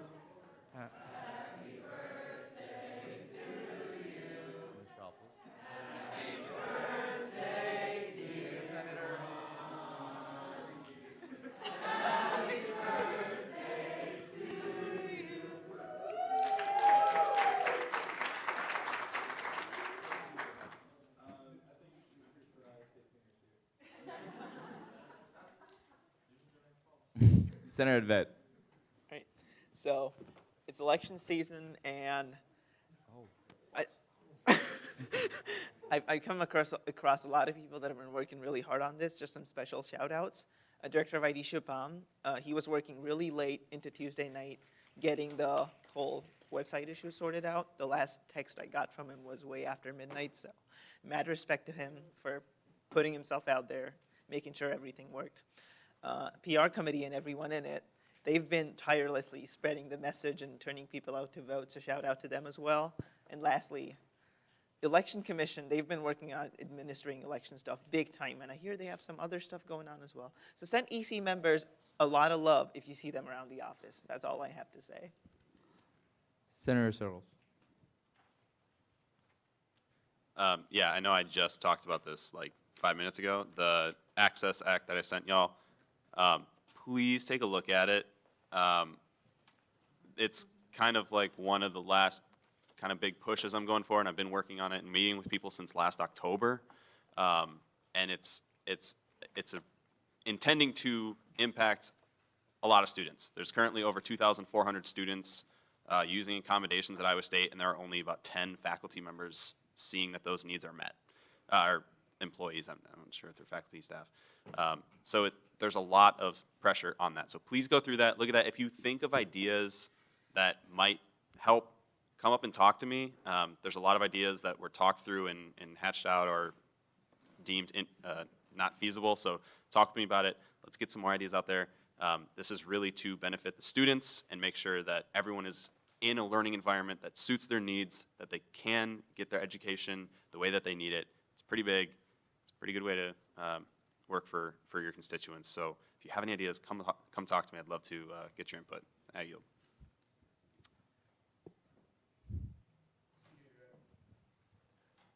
Senior Director Oreger. Okay, so Relay for Life is this Saturday, super exciting. We're currently the top team. We reached our goal of over $2,000, so I had to raise the goal, which is awesome. So yeah, I'll send out a link tonight, so if you want to join, please join. You don't have to be there the whole time, just stop by for an hour or whatever. It's 3:30 to 10 o'clock at Lead Rec. Director Urbisi. So, I mean, you're hearing from me a lot. I kind of like it. So I just wanted to say, like, I really appreciate y'all and, like, your willingness to talk about mental health and be able to put forth efforts like this. It's super, super huge. And special shout out to Green and Han Young for doing that in your candidacy campaign. I really, really, really appreciate it. Not to say that Schrader and Morgan wouldn't, but I'm just saying for the next year, for the people, I'm graduating, and this has been super amazing for me, this opportunity to talk to and work with student counseling services. I know Austin, Vish, and I and all the other people that have talked to student counseling we've really built a really great relationship over there, and this app, Tau, is phenomenal. There's so many different things that I could tell you about it that is just makes my heart feel good, you know? So I just want to say, like, for moving on, for the people that are staying, keep that in the, like, not even the back of your mind, literally right here. Keep it in front of you and remember, like, if you want people to stay here, if you want people to have a good time, if you want Iowa State to have a good legacy, that's where it's at. It's not like, oh, I had a really cool time at, like, whatever. Like, yeah, we have fun at 21st birthdays and stuff like that, but it's really about how safe you feel, how comfortable you are, and you're really succeeding, you're happy, and you're welcome here. And it's even, like, part of inclusivity. If you're really big about that, mental illness is huge. With access and everything, and student accessibilities, they see, most of the people they see suffer from mental illness of some sort. So it's everywhere. And I really, really appreciate you all, like, keeping that everywhere you go, and especially in this room. It's amazing, and I love it so much. So thank you for that. And keep it going, for real.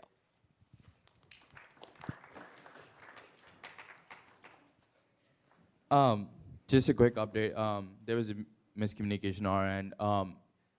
The RFP process for the app is still going. We just got an update from Dr. Haynes. They're down to 2 companies now. So Tau and Veltrack are the 2 companies that they're looking. They did give us the budget, and they are comfortable with us sharing that. So it'll be quickly moving forward. So we'll keep you all posted on that. With that, Vice Speaker Schrader.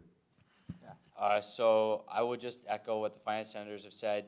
Not only should you tell them ahead of time if you're planning on pulling budgets, but as individual senators, we cannot amend the budgets during annuals.